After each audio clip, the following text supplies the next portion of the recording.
Am I saying This is on 18, time now. Boom, we're 30? live. Right, a professional riddler now. We're live. We're Hello, live. everybody. Welcome to True Tales, the first episode of the Unfiltered Reptile Podcast. I've changed my mic around, everyone. So if you could just let me know in the chat. Thank you for everyone tuning in. If you could let me know in the chat, if you can hear me. Hello, Matt. Thank you for tuning in. We're just gonna check. I'm gonna put my phone on volume down. I'm just gonna go onto Riddler's YouTube channel on my mine's phone. still saying scheduled at the top corner. And we're just going to check to see what's going on because we're going to run through some technical difficulties live with you guys because why not? We keep it real, don't we? No, you're live. This is you right now. That's your What, channel. on my channel? Yeah, that's your channel.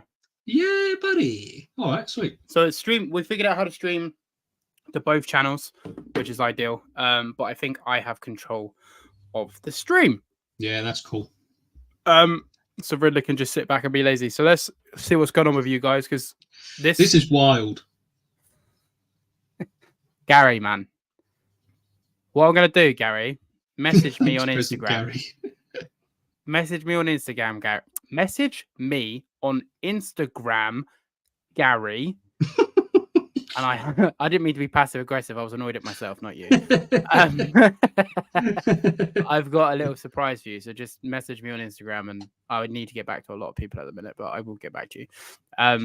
But thank you, Gary. Thank you. Hello, Rick. I know Rick's happy it's a little bit earlier than normal. What's going on, Rick? What? Pulse Monitor's in chat. No way.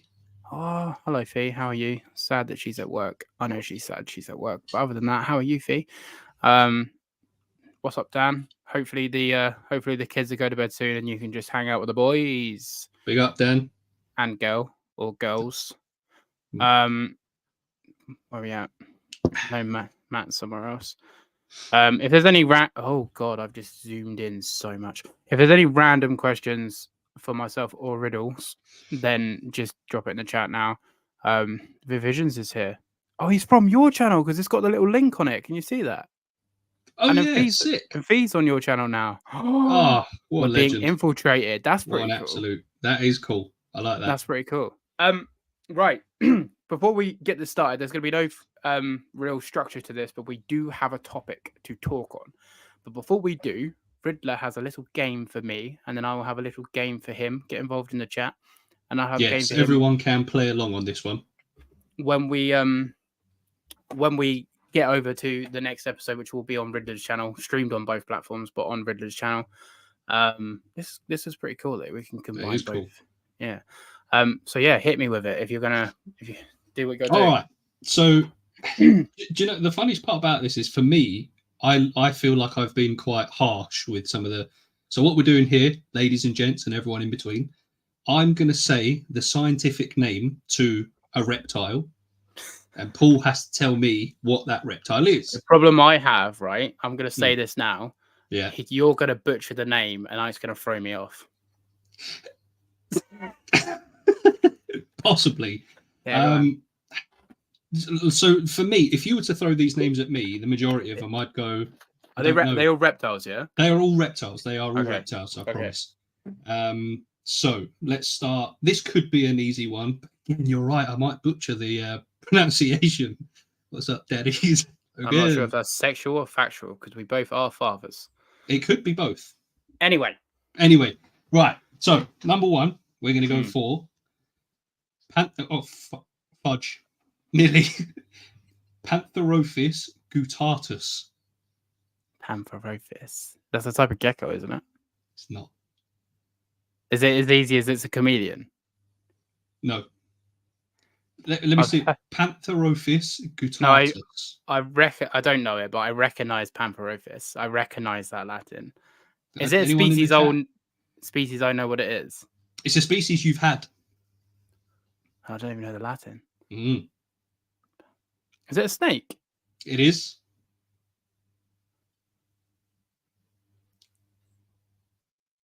Nah, I'm shit with snake. We're swearing already, but I'm shit with snake Latins. Is it a false water cobra?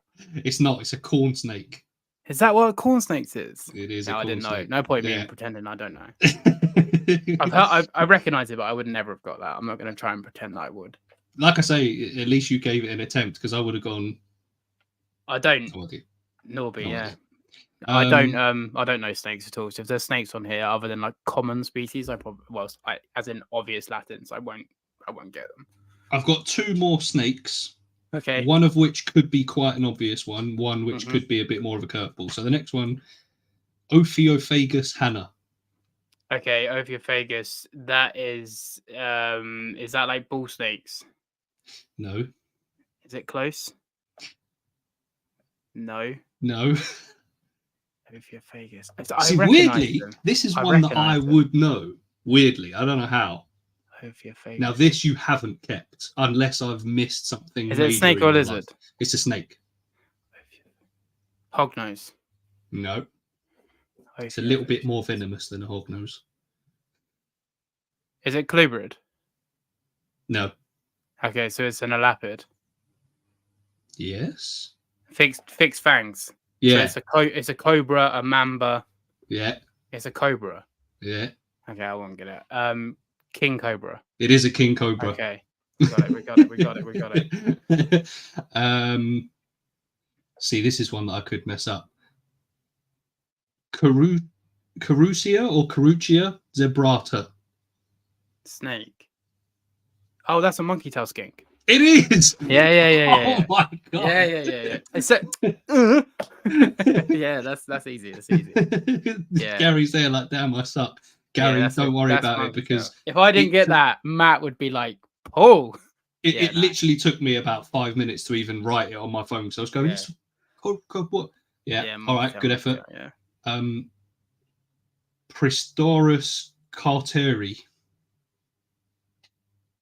Snake. No. Pristorus carteri. Pristorus? Okay, let me go through some lizard species. Not a gecko. It is a gecko. I tell you what, if I write it in the chat, maybe that'll help you. Matt would have required Pristorus. I don't know. A leopard gecko. There you go. Try that one. I don't know why I put a hashtag in it. Does that look more familiar to you? Nah. Is it like some sort of like... Let me put it this way. I think, if I remember correctly... Yeah. Is it Matt? It might be Matt, as in MJH, who's here now. I could get this completely wrong, but he'll know this one because I think he's getting some. He's getting some? I think. It might not have even been Matt, but I know in the last... one. No, it wasn't Matt. Scorpion tail gecko. It is, yeah, scorpion tail. Who was it? Yeah. Bailey's backgrounds. That's it, yeah. I wouldn't have got that. I wouldn't have got that. Well, you got it, though, to be fair. Yeah. All right, we've got 2 more, 1 lizard, 1 snake. Okay. This one actually makes me laugh, and you'll see why. Chlamydosaurus kingi. They are the sailfin dragons. Close, I think. Hadrosaurus? No, they're Hadrosaurus. No, that's Hadrosaurus. Yeah. This one just reminded me of chlamydia too much. So yeah, Chlamydosaurus kingi or kingi. Chlamydosaurus. Is it pronounced that, or is it pronounced like Tinosaurus? I'll tell you what. Is that the lizard? This is the lizard. Is it an iguana? I don't think so, no. No, it's not. I don't know why I'm saying I don't think so. It's not. There you go. That's what it looks like. Is it some sort of like water dragon or something like that? Around that sort of type of lizard? There's Australian ones. Oh, field dragons. It is, yeah. And then the last one is a snake, which, to be fair, I don't know. Aspidites melanocephalus. Milk snakes. No. King snakes. No. I don't know. Colubrid. It's melanocephalus is well, I think the only reason I know that is because it's got a Greek translation. Give me the Greek translation. The Greek translation literally will put it to the what's it? It'll give you the answer. Oh, okay. If I say Milano, single color, I guess you could call it. Is it a colubrid? I wish I could tell you. You don't know if it's a colubrid. What is it all I'm not again? sure. Aspidites melanocephalus. Wow, Scandinavian finance is here from your channel. What a guy. Aspidites melanocephalus. Cephalus is head. Oh, black-headed python. It is, yeah. Yeah. And that's it. Yeah. I did actually, to be fair, now that though a couple of them I didn't know, but I did know that one now that I've actually said it. Yeah. And that's it. That was I actually did really because I know that you're really good at it, so I didn't want to come in and go, "What's a Europlatus?" Something or another. I only know what I like. I'm gonna hit you with one, just one. Oh, shit. Yeah. And I'm just gonna give you. So I'm just gonna give you the first bit. For example, Varanus. Obviously, then you just say monitor lizards. Yeah. So I'm just gonna give you the first bit. So it's not a species; it's just a group. Yeah. Nephorus. So, gecko species? It is a gecko species. Okay. But you need to guess what type of geckos. For example, leopard geckos. It's not leopard geckos. It's not leopard geckos.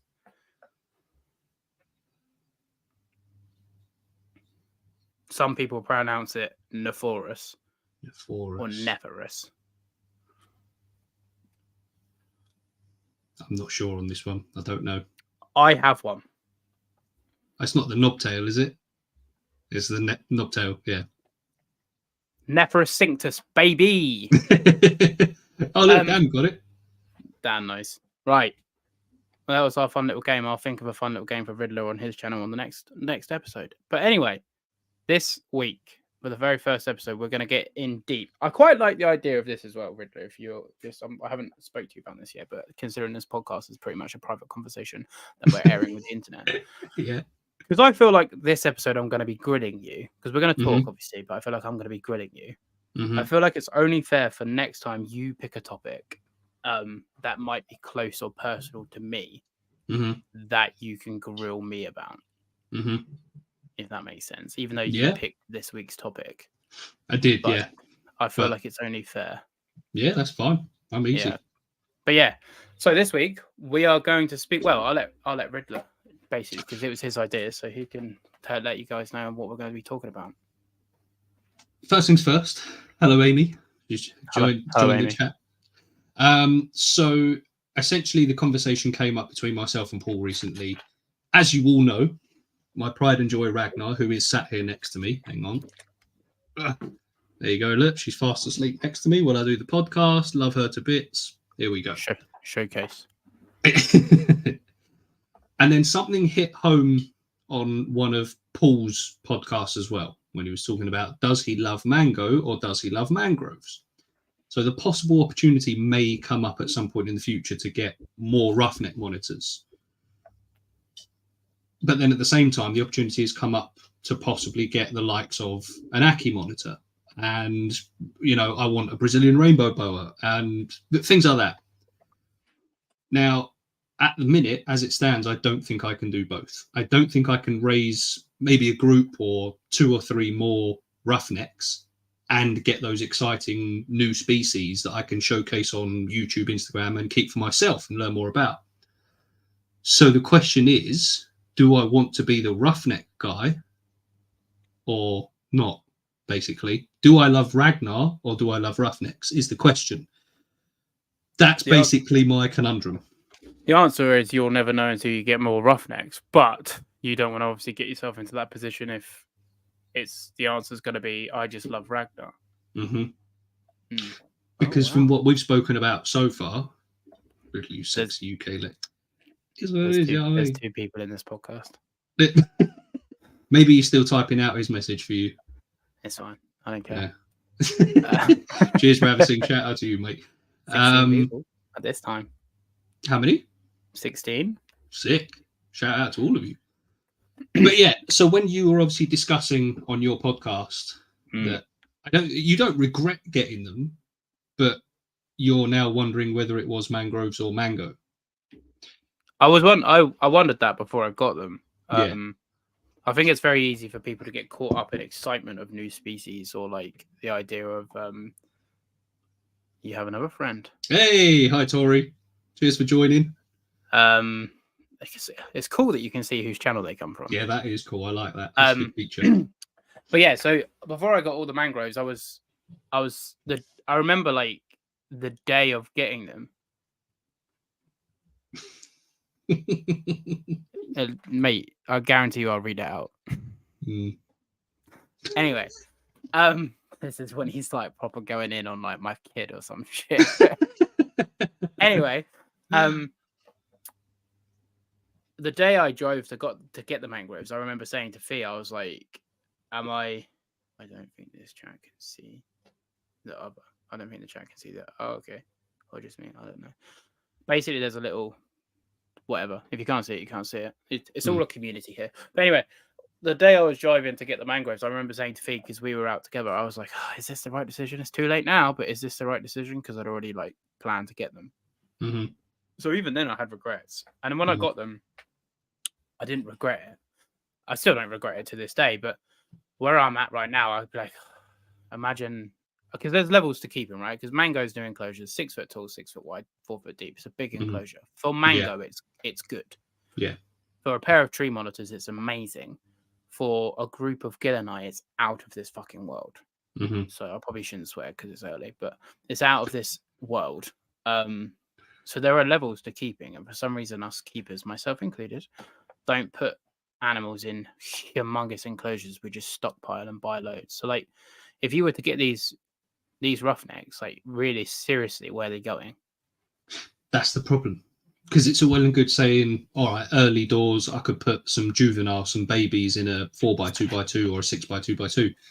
But I've seen how quickly they can grow and how much space they utilize. So, you know, if I was to get 2 or 3 of them, then what? If I managed to get a pair, if I managed to get like a male for Ragnar and the other 2, I don't know, 2 other males, then what? What do I do then? Shout out to Brad. So this is the concern, whereas, because that's a project and that's a big project that needs time. It needs patience. It needs a lot of, research. Things are going to go wrong. Things are going to go right. I know it's the same with the majority of the hobby, but with that, when you're specifically looking at a project, there's a lot more that even you've said to me that needs to, have your full attention. Whereas if I put that on the back burner for now, I've got a roughneck monitor. I love this roughneck monitor. If I get an Aki monitor, that's another little animal that I can interact with, that I can enjoy, that I can learn about, that I can build an enclosure for. If I do end up getting, and hopefully, a Brazilian rainbow boa, there's another animal that I can interact with, that I've got, and like I say, I'm not saying I get them purely for my social media, but with regards to my social media, it can only be helpful anyway, because it gives you the content, you know what I mean? Here, meet my rainbow boa called Barry. I'm not going to call a rainbow boa Barry, definitely not. But you know what I mean? So it's like you can get, there's more for me to enjoy without the pressure, if that makes sense. I think there's more pressure in having more species though, because, and this isn't a belittlement to you, it's just a blanket statement. If you had 10 different species or 10 roughnecks, and obviously space not being in the equation, but time being in the equation, your roughnecks would get better care than your 10 species, because you won't have the time to fully dial in 10 species. And you might be able to sit here and go, you won't. I've been there. I've done it. Yeah. You won't. You've got a wife. You've got a kid. You've got a job. You work shift work. You just, I'm not saying don't do it. I'm pretty sure every single person in this chat has done it or will do it. Yeah. But that's also something that I have drawn from experience. Like, how many times have you missed something in, like, I don't know, there's been a poo that you haven't picked up for 2 days because you've just been busy. And all of a sudden you're starting to increase your animals, regardless of the species. Now it's like, like, for example, because of my operation, I haven't been able to do my heavy water bowls. So I haven't done my heavy water bowls in 2 weeks. Yeah. I've been doing the small water bowls, but I haven't done the big water bowls. Yeah. Life gets in the way. And when you're, for example, Brazilian rainbow boas, I can speak from experience, they're a nocturnal shy species. You might not see it for 2 or 3 days, and you might not know if there's something wrong with it or not. Like I've Mm. just noticed that one of my animals has got a burn on its head. Yeah. Couldn't tell you how long it's been there for. It's very minor, Yeah. and I'm treating it, and it's going to be fine. But the point still stands: when you're busy, Yeah. your animals will suffer. So, my question to you is: why get all the new animals, and why not just completely massively upgrade what you've got? That is the initial plan. Well, But then upgrade them to the point where you don't have spare space. yeah. I'm not saying do it. I'm just being devil's advocate because that's what we're doing on this podcast. Yeah. I mean, that's the sensible option that everyone knows that they should do, that everyone thinks they will do. But then there's the realistic side. Like, for example, I've not actually announced it out loud what the new animal is yet, but I tell you what, now's a good time, as good a time as any. It was going to come in the future, but I thought I've got a tokay gecko, all right, and she is a beaut. Now, the reason I got her was because someone reached out to us and said they wanted a gargoyle baby from us because Jacob's got gargoyle babies. Don't tempt me. Reached out and said, do you want this tokay? It's only going to go to someone that I know will look after it, and is, things like that, and it's trustworthy with these animals. But would you be willing to swap for a baby gargoyle gecko? Jacob hasn't got the room for a tokay. He said, do you want me to swap it for a baby gargoyle and you can have the tokay? Yeah, absolutely. I'm not turning that down any day of the week. I've currently sunk a lot of money into this new enclosure that I'm currently building, which will be coming soon. So that money could have gone into upgrading someone I've already got. Now, apart from the royals, the majority of my animals are inadequate. I'm not going to say they're in amazing enclosures. They're in adequate enclosures to the point where I don't feel guilty. There's maybe one or two, like my female bearded dragon could do with a bigger enclosure. And a T5 UVB instead of a T8. But being human, and I'm sure we're all guilty of this, we'd all love to say, no, I said no because I'm upgrading my current animals first. Being human, I've gone, yeah, I'll have that. Before I am your therapist. She's not, no. Only the males call. Females will bark. They'll be like, when you try and pick them up. But I've left her to her devices, obviously, as long as I'm making sure she's all right. I'm feeding her, spraying water, all of that. But I've not attempted any sort of interaction just yet because she's still settling in and whatnot. So, but she's stunning. The males call, like the toke. Is it? Yeah. Well, the males do that. Again, that could be a possibility. You know what I mean? We're literally sat here going, well, why don't I upgrade my current animals? All right, he'd only be going in the same enclosure as her anyway because it's big enough. But that money could go to upgrading stuff that I've already got.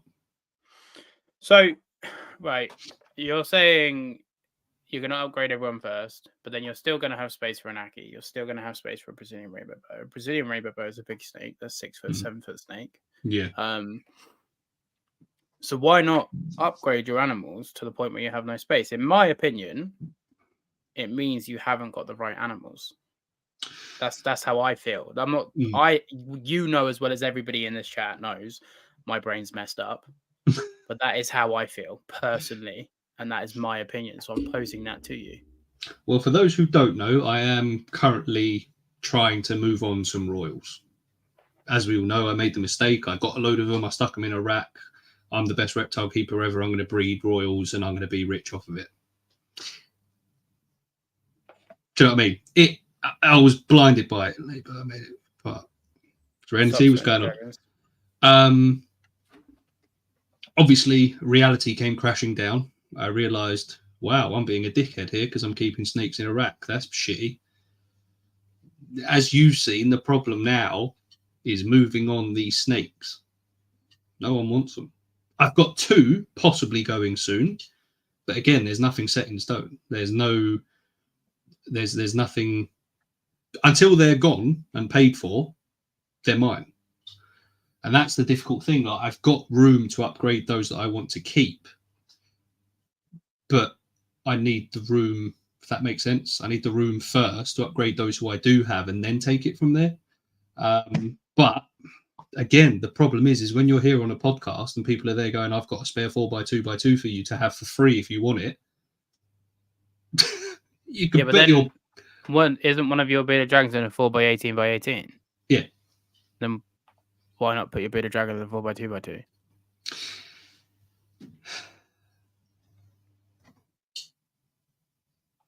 Your guess is as good as mine. This is what I'm saying. In my head, the problem is with me, once I've sort of made my mind up, it's very, very, very difficult for me to be persuaded to change otherwise. And that's not a good thing. My problem is once I go, I'm doing that, I'm doing it. Do you know what I mean? Sometimes I manage to sit back and go, don't be stupid. I'm the same if enough time passes. Yeah.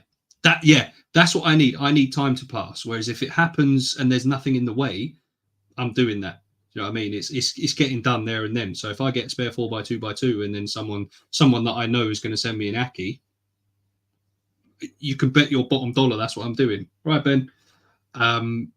Because that's just the way I am. I can't, I know that's not right, but I look at it and I get excited. I get really buzzing. I'm like, yes. And then I'll look and then I'll go, maybe I should have. The problem is, right, that. I, in this sense, because I'm kind of being your therapist, I can only lead you to water, can't make you drink, right? Mm-hmm. And the problem you are going to have, and I can guarantee you this with certainty, you will get to a place where you go, like you say, fuck, I should have upgraded this animal because now my bearded dragon's still in a 4x18x18 and I have no more space. And that will happen. That's not that will happen. To be fair, things like the Brazilian rainbow boa, that's not imminent. Like, I know that, as you say, that's a big snake. That's something that I know I've got to have the room. Whereas at the minute, because I know I'm keeping a few royals, I need to upgrade them first. The ones that I keep need, like, there's some of them that I would like to upgrade, but these snakes need an upgrade. It's as simple as that. So I know for a fact that first things first, the snakes that I keep, I'm going to be building enclosures for them. That's going to be a damn sight better than what they're currently in. Well, that didn't take long, did it? What do you reckon, Dan? So keep them in a 30-litre rub or maybe a little bit bigger? Be better for the humidity. Yeah, that's true. That's true. PVC enclosures, wooden ones that will destroy it. Yeah. On the royals then, how many have you got at the minute in total? Like all of them? You know what's mad when you don't know? I've got 16, one of which is a baby that's being sold soon. Okay. One of which is already in a 4x18x18. She's like my little, I say little, she's a big snake, like display royal. But that's the thing, I look at her and I go, I want them all to be like that, if not, in more. Do you know what I mean? I know 4x18x18, she needs a bit bigger. She needs a 4x2x2 minimum as well. That's minimum. But I do look at her and I go, oh, Christ, that is a lot better. Because I come in this room and I look at that rack and I go, damn it. Do you know what I mean? You're not worried that well, I'm changing my points, so I'm going to say this so I don't forget, but you're not worried you're going to get to that place where you upgrade everyone to 4x2x2s and then you go, well, this isn't big enough and I've still got too many animals. Because that's where I'm at right now. Like, I'm upgrading my animals to big enclosures and I'm like, it's not enough. So you'll get to that same place where you 4x2x2, in my opinion, is way too small for a royal. I'll be completely honest. There are females like a 5-foot heavy body snake. It's way too small, but that's my opinion. And I'm not keeping them. So it's your hobby. You do what you like. And the argument, it's better than the rack, isn't an argument in my head. But anyway. Yeah, it's not an argument. It's I don't want to say a justification either. It's just, it's something purely and selfishly to make me feel better. Even though I know they will prefer it, it is still me making myself feel better. If I've got them, let's just say it's not going to be this small, but if I was to put them in a 3x2x2, I would still already feel better because that's still bigger than a 30-litre tub. I get Does that that. mean it's adequate? No, it doesn't.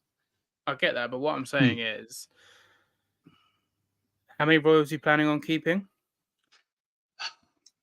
Not sure. At the minute, I think we're at about 6. No, Dan, I just to be clear as well, because I'm deliberately coming across like a twat in this, just to get the truth out of Riddler. And But I Riddler's know gonna you, so I know the way you're... And Riddler's going to do the same to me in the next episode. But anyway, what I'm saying is, what was I saying? What I'm saying is, I know from experience, I'm not saying getting them out of the rack and putting them in 4x2x2 is shit. I'm saying that's great. That's incredible. That is generally incredible. Yeah. But in a year or two's time, because these animals live 30 plus years, in a year, 2, 5 years, 10 years, it's irrelevant. And obviously, we don't know where we're going to be in the future. But you'll look at them 4x2x2s and go, oh, they do need to be upgraded. And let's just say you still are where you are living right now. Let's just say. Yeah. Because you can't. The people that go, oh, yeah, well, I can get this black dragon and I'm going to move in 2 years and it's going to be fine. No, it's not. Yeah. If you haven't got space for the animal now, don't get it. So let's just say you don't move. And then all of a sudden you've kept 5 royals. They're all in 4x2x2s. You've got your Aki, you've got your Brazilian. Let's be honest, we've all done it. I've done it. I'm going to probably do it again. That's cool. Let's get that. Yeah. And you get it. And all of a sudden you're out of space. And you're out of space. Your missus is breathing down your neck. You're taking the piss, and you don't want to get rid of anybody. And all of a sudden, you can't upgrade anybody anymore anyway. Yeah. So why not just stick the royals straight in 6x2x2s or 4x2x3s, and then whatever space you have left, play with. Yeah. Again, that's the sensible thing to do for sure.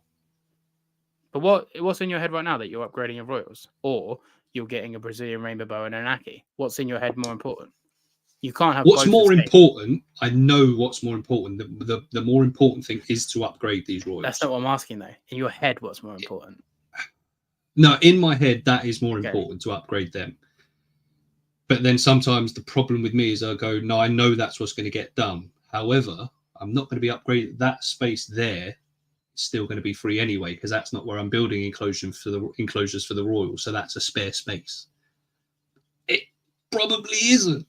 But that's how my brain justifies to me, your royals are going over there in this section. You might have a couple there, but that means there's another enclosure space there, which means you do have room for that Aki. But then the problem is then it will get to the future and I'll go, where the do I put one of these other snakes? And then I've got, an Aki down there that I then don't want to get rid of. Do you ever feel like, the answer to this question might be no, and that's fine, but do you ever feel like Ragnar's enclosure is too small? Like regularly, not every now and then. No. You don't. I'm quite happy with the size of her enclosure. It could be bigger, and there's room possibly for it to be bigger in the future. Could be bigger. Yeah. But for the meantime, I don't look at her enclosure and go, oh, fuck. You know what I mean? Like, I look at her enclosure and I go, yeah, there's possibly room for it to be bigger. But for the meantime, 8x5x4, and then this section, whatever it is, I do look at, she does utilize it, but there's basking areas, levels, hiding spaces, a little pool for her to swim in, which she does.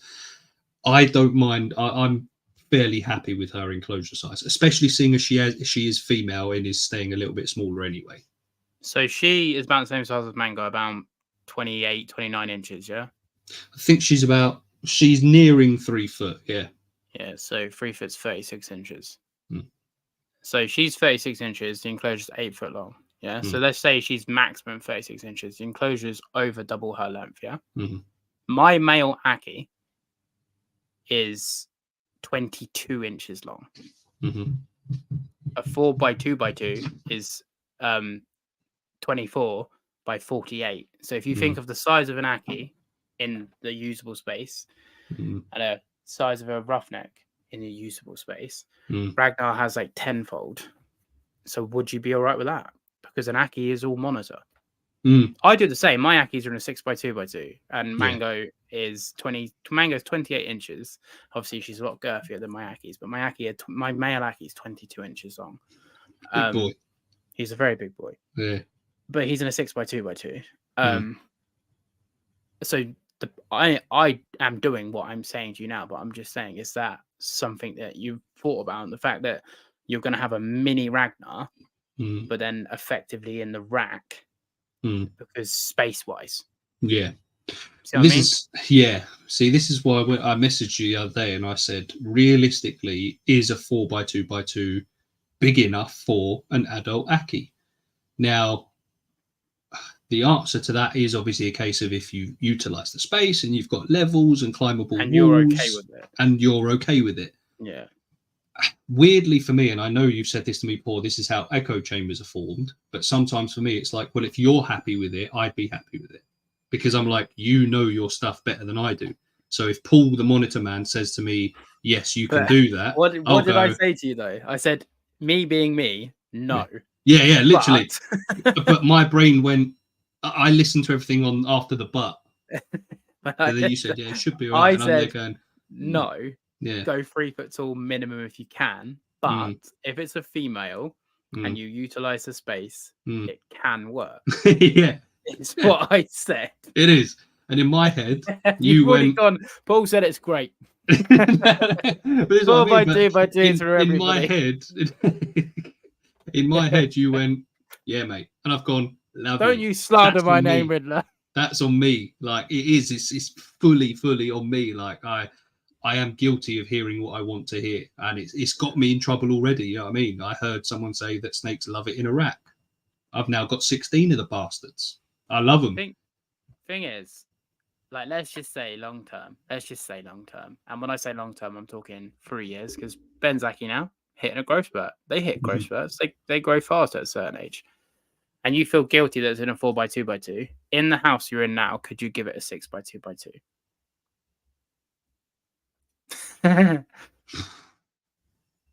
It would be tough. Yeah. It's not impossible, but considering the amount of work that I'm putting into the house again now anyway, that isn't reptile related, there's a lot that I like at the minute in order to that's similar to what you were saying. Yeah, and I it said does if make you sense. use like cork tubes, climbable walls, cork tubes, go on.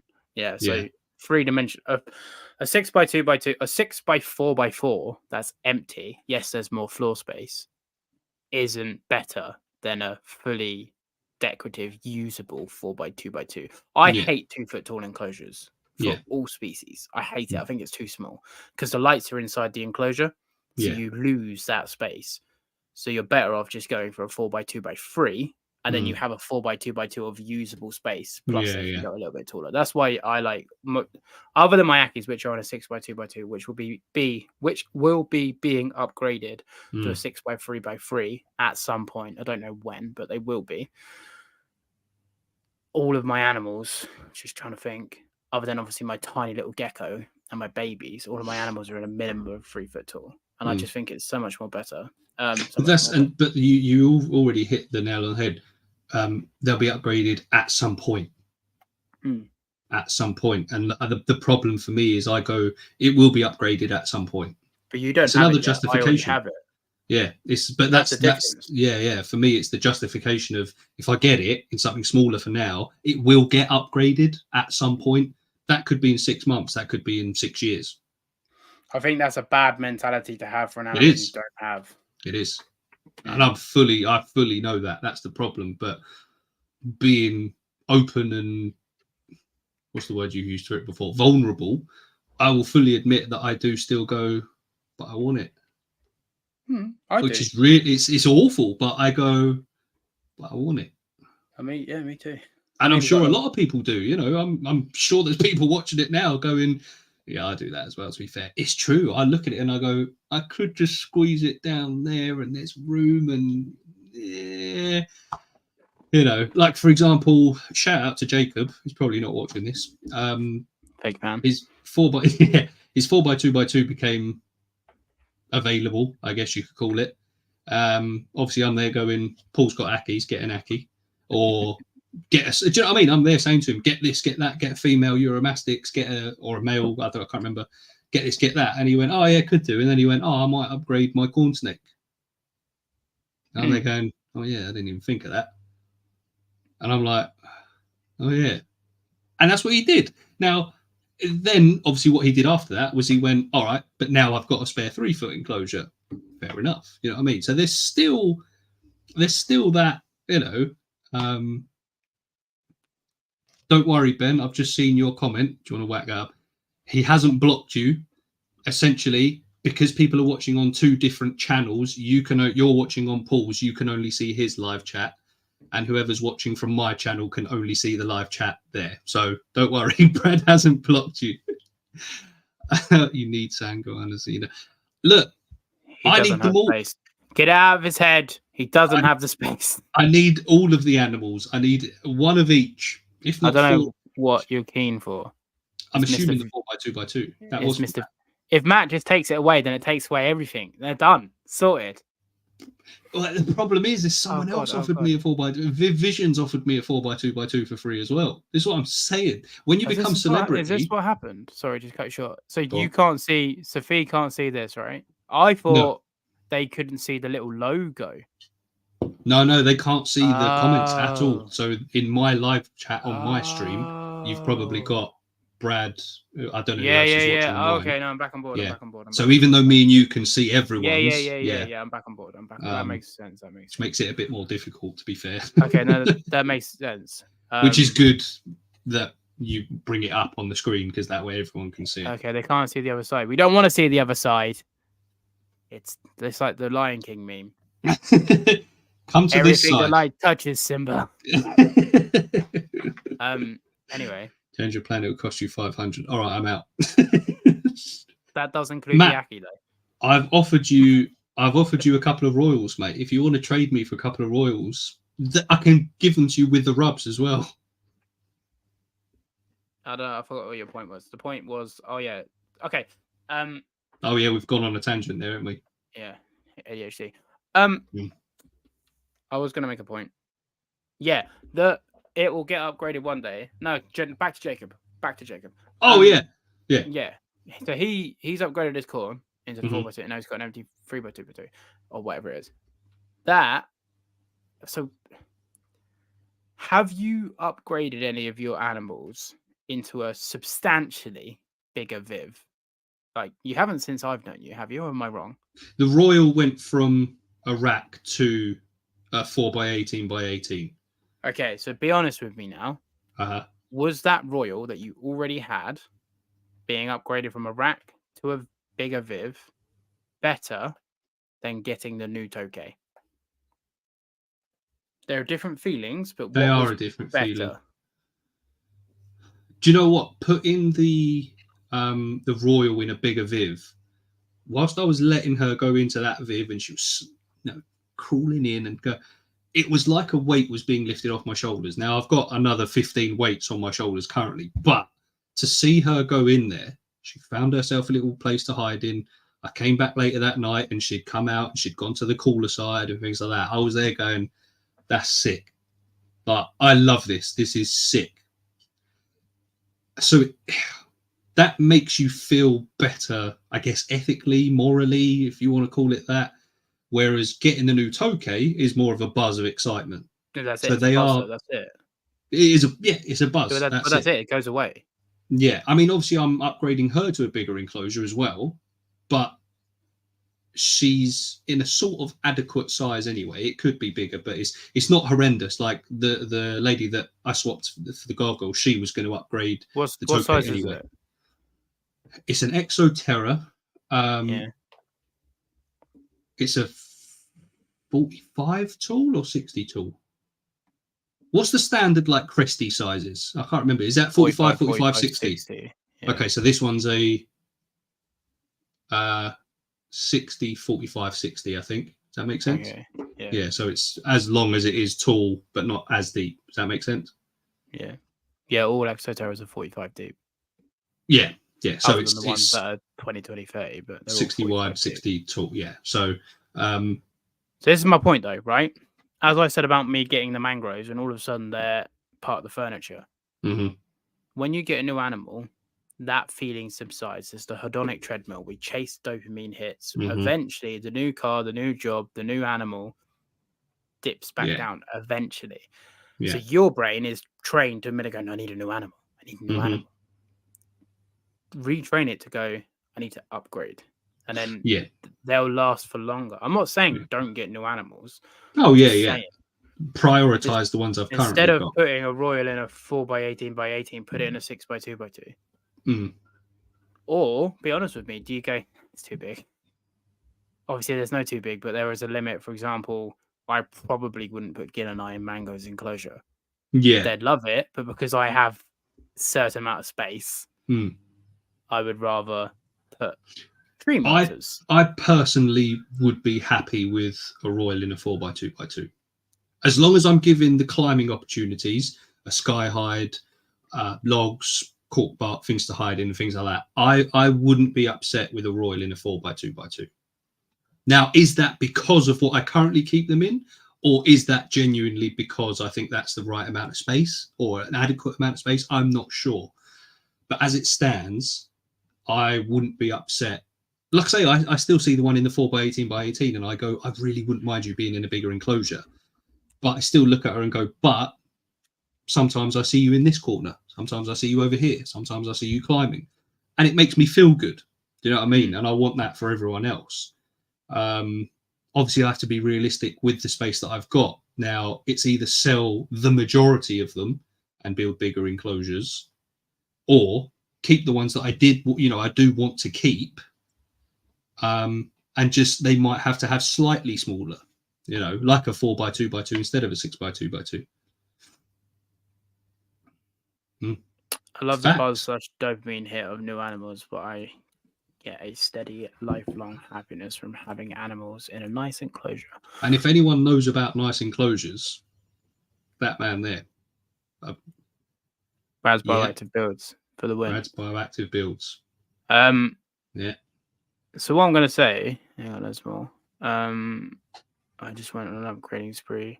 My Mangrove Nile, Fire Skin Pack. See, the thing is, I enjoy the upgrades as well. Like, I've just dropped a little bit more money than I should have done on this Tokay upgrade. I got paid yesterday, or last night. I'm on night shift, so I was paid at like 20 past midnight, and I was straight on Amazon. Literally, yeah.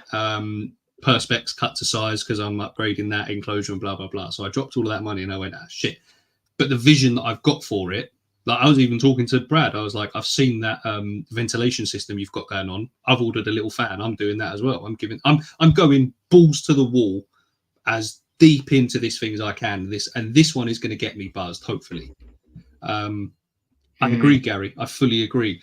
But that's the problem. That's for a new animal. Like if these animals were sentient, like not sentient, but do you know what I mean? Like if I anthropomorphize them a bit more, they would be sat there, the ones in the rack going, hello, we're still nice Tokay, going in the big 4x2x2, but hello, we're still in the rack.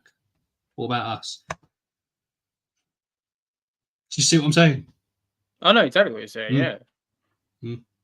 I'm thankful that I've never been there, but I've been in a position. I've never, ever, ever, ever kept in tubs, like ever. I've never just had animals, I'll just stick you in a heat mat. I've never done that. I've always been a Viv keeper and I've always been a UV keeper, no matter what species I've kept. And I'm very grateful for that. But I have been very guilty multiple times of being like, let me get a new animal. Let me get a new animal. Let me get a new animal. Let me get a new animal. I've done that, and I do it now. Like at the minute, I'm looking at, like I say, geckos, and I'm like, oh yeah, let's get Paul's geckos, and we all joke about it. And I've been very good to restrain myself, but I do look to want geckos, and it's regardless of how big the animal is, it's still more time that I have to now find to care for these animals. And it's like, what's the difference between you keeping 4 royals and then getting an Aki and a Brazilian, or keeping 6 royals? The only reason we're keeping that many, which is one that me and you have spoken about before as well, is because there's a couple that my missus doesn't want me to get rid of. But I've said to her, what peace out, Ravishing, enjoy, mate. What I've said to her is, but you don't see them. it's like she has no really interaction with the snakes at all, because I'm the one that cleans them, feeds them, tops up the water, things like that. So this isn't me saying that she doesn't like them, but there's no interaction. The most she does at the minute is feeds the beardies in the morning before work, which is fine. So I'm there saying, I'm going to sell this one and this one. And then she's there going, no, I don't want you to get rid of that one. I'm like, but why not? And she's like, oh, because when they do go in a viv, we'll be able to see them more. But I'm like, well, probably not. You'll probably see them less because they'll be hiding. So it's one of those, because she has helped me. Like, we've both put money into the snakes. Like, she helped me pay for the pieds, for example. She helped me, one of them that she doesn't want to get rid of was one of our first ever ones that we got together. She doesn't want him to go. But I'm like, but why not? Like, I could sell him. I like him, don't get me wrong. I love the snake, but I could sell him because, you know what I mean? It's just... I'll be honest, right? I've got a little Aki here, a little disabled Aki called Laszlo. And I got Laszlo. Laszlo was my first reptile since selling all my reptiles through life advice, life events. Yeah. So we've got Laszlo. So I've had Laszlo now for 4 years. He's a pet only, or she has laid eggs. She is a pet only little disabled Aki. And I'll be completely honest, I have no affinity towards her at all, and I just don't. And everyone who knows me knows that I want to be at a place where I have no monetary figure on any of my animals. If there is a monetary figure, I have given her away. She's still in my care. She's going on Sunday to a wonderful keeper. And Fee, for the longest of times, was like, I don't want you to sell it because it's the first animal and it's the first reptile, and you had it, we got it. And Lazo hatched on the same day Fee was born. They share a birthday, and there's all this and I got to the point I was like, do you know what, Fee? I really respect your opinion, but you do all. She does cut. I say that's completely wrong. She does loads for the lizards. She generally does. Yeah. I'm not trying to be a jokey here. I'm trying to be serious. Fee does loads for the lizards. She feeds the lizards. She sprays them when I need her to. But for the most part, I am the care provider of the lizards. And as much as she does really, really like Laszlo, I do nothing with Laszlo, and neither does Fee. And this person that Laszlo's going to will, and I know, I'm going to say they, but I know they will, and they'll spend loads of time with Laszlo, and they'll interact with Laszlo. And Laszlo is a great animal that I don't have time for. Yeah. And that's the reality of it. And in my opinion, is irrelevant if you're getting rid of the lizards. It is and it isn't, because for the longest of time, the bottom line is they're my lizards. Like, Fee interacts, like, for example, our bearded dragon. Fee loves our bearded dragon. Like, she literally brought her into the lounge the other day, and then I've got it on video out on my birthday. But she launched herself off the sofa and decided to slide down, and it's full of character. I probably could rehome dragon, but I'm not going to, because that animal has that attachment to both of us, and it is a pretty cool animal. But Fee does a lot with dragon, does more with dragon than me. Fee lets dragon out, run around the reptile room. I'll get selfies of them. She does enjoy dragon's time. So that for me is worth the warrant of keeping it, and me doing all the care, even though Fee does. It's probably 60-40 if I'm completely honest with dragon. But anyway, Laszlo, I feed, water, pick out poo. That's it. And yes, that's enough. You don't have to interact, and you don't have to play with your reptiles. But I'll be completely honest, sometimes I go, fuck, I haven't fed Laszlo. And which is fine, because it's never long, but I'm always like, oh yeah, Gillenite, oh yeah, Kermit. And I just don't have that emotional connection. So if you don't have that emotional connection, I think the point I'm trying to make is, I think your animals will suffer if you, the carer, don't have the emotional connection. Because I'm not saying we're animal abusers and you're going to do the bare minimum, but that's what you're going to do, is the bare minimum. Because that's what I do with Laszlo. You're just going to, just make sure they survive and aren't festering in their own shit. Because she's out of my eyesight. This is another good point as well. So if an animal's high, it's Laszlo's not high, she's low, but because she's round a corner, even though Kada's on top of her, I'll interact with Kada, but I don't look down. I just don't.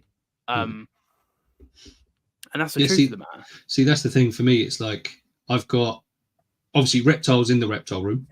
I've got reptiles in the games room, and we've got the beardies and the fish tank in the living room. Now, the ones that M interacts with and feeds and looks after with me are the ones that are in the living room.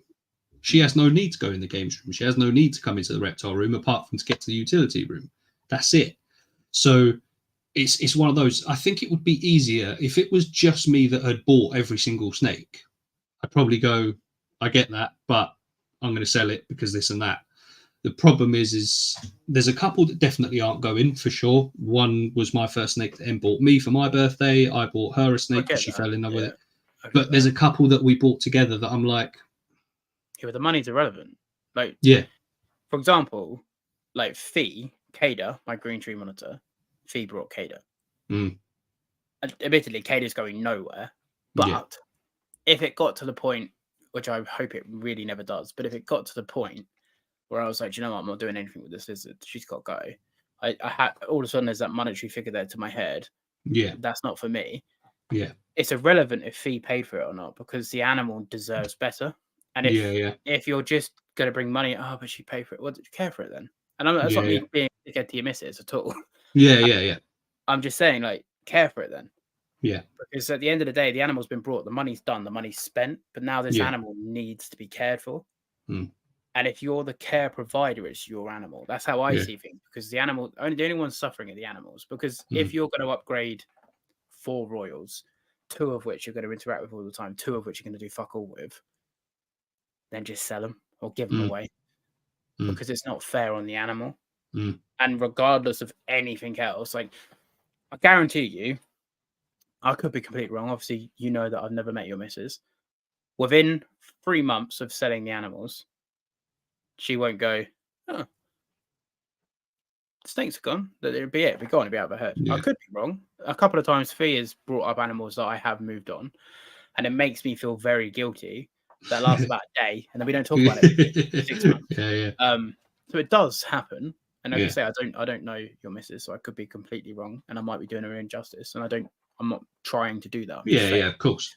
For the point of the story, if she doesn't see them or do them anything with them now, in 3 months' time after they're gone, she's gonna still not see them and not do anything with them then. But if you were to sell the beardies, who she does see and who she does interact with, then that's a completely different story. Yeah, it is. Definitely. It's one of them, like, because to be fair, there's a few that I am selling that I would struggle to see go because I do really like them. But at the end of the day, it's better for me and the animal if they go elsewhere. And like I say, the ones that I do keep are truly the ones that mean more to me, and they will get better care from me anyway. You know, and like you say, in 3 months' time, I'm not going to be there, crying over selling one of my royals. Like, it sounds awful, but it's true. I mean, hopefully they're going to go to places where people keep me up to date with how they're getting on. The baby snakes, for example, that I've let go, I'm kept up to date with how they're getting on. It's really nice to see. It's not, for me, it's not a case of I just want to sort of throw them out and make sure it's all done and dusted and never have to see anything about them again. I really like these animals. But for me personally, I need to be able to look after the ones that I've got to the best of my abilities. Hazardous Wastelander, I forgot to read your comment, so we'll go to that and then I'll go to your other comment. Can I ask about opinions on when you turn some really large bins? Okay, he was talking about me saying I don't keep in tubs. I have no issues with tubs at all. I just think every animal should be kept under UVB and ideally a halogen. So if you're doing that in a tub, I couldn't give a shit. I don't care how beautiful the enclosure looks or how ugly it looks.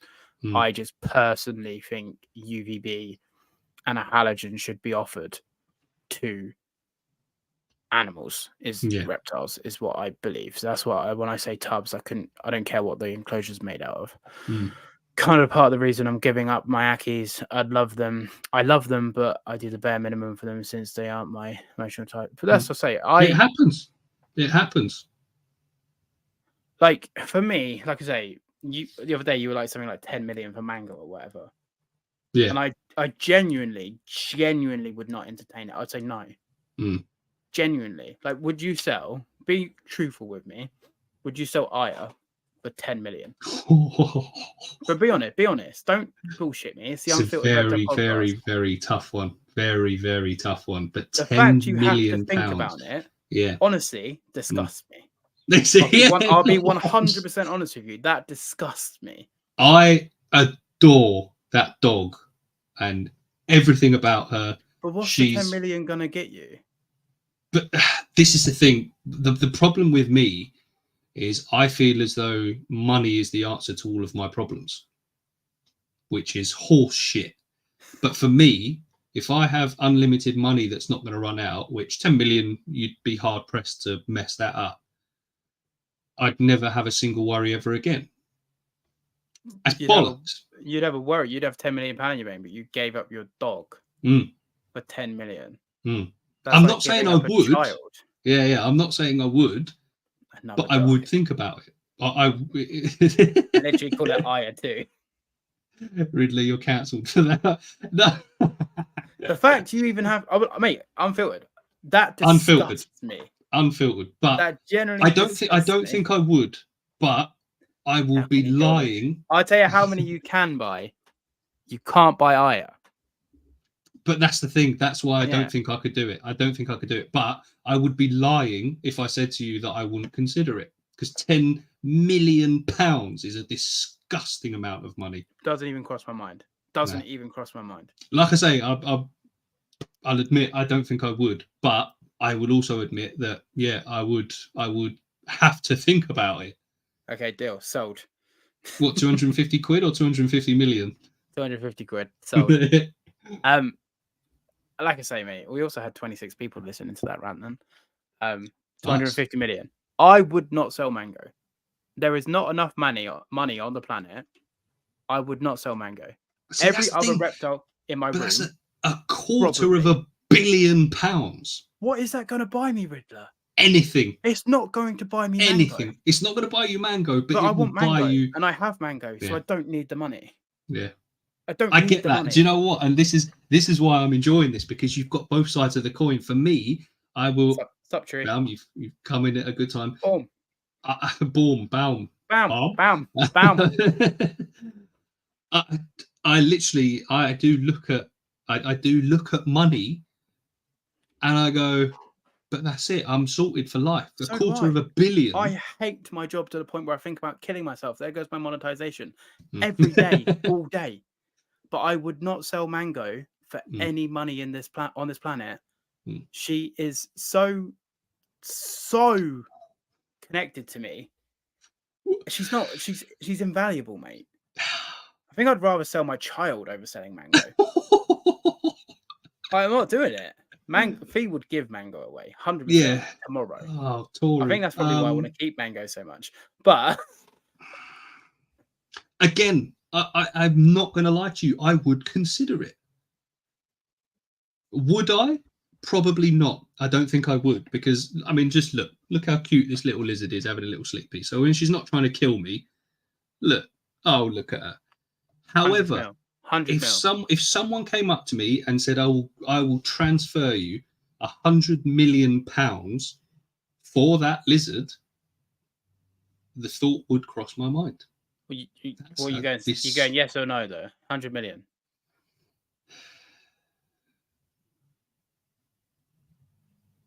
It's tough, man. 100 million. You've never got a financial worry ever again. Ever. Yes or no? People are going to judge you, but it's the Unfiltered Podcast, Riddler. Yes or no? 100 million, I think I'd sell Ragnar. 100 million, she goes into a shit enclosure. See, that's the problem when you bring morality and things like that into it. Because if you're saying, she goes into a shit enclosure and I have to get pictures of her every month. You don't have to get pictures. You're allowed to forget about it if you can. Yeah. 100 million, but she's going to a shit home.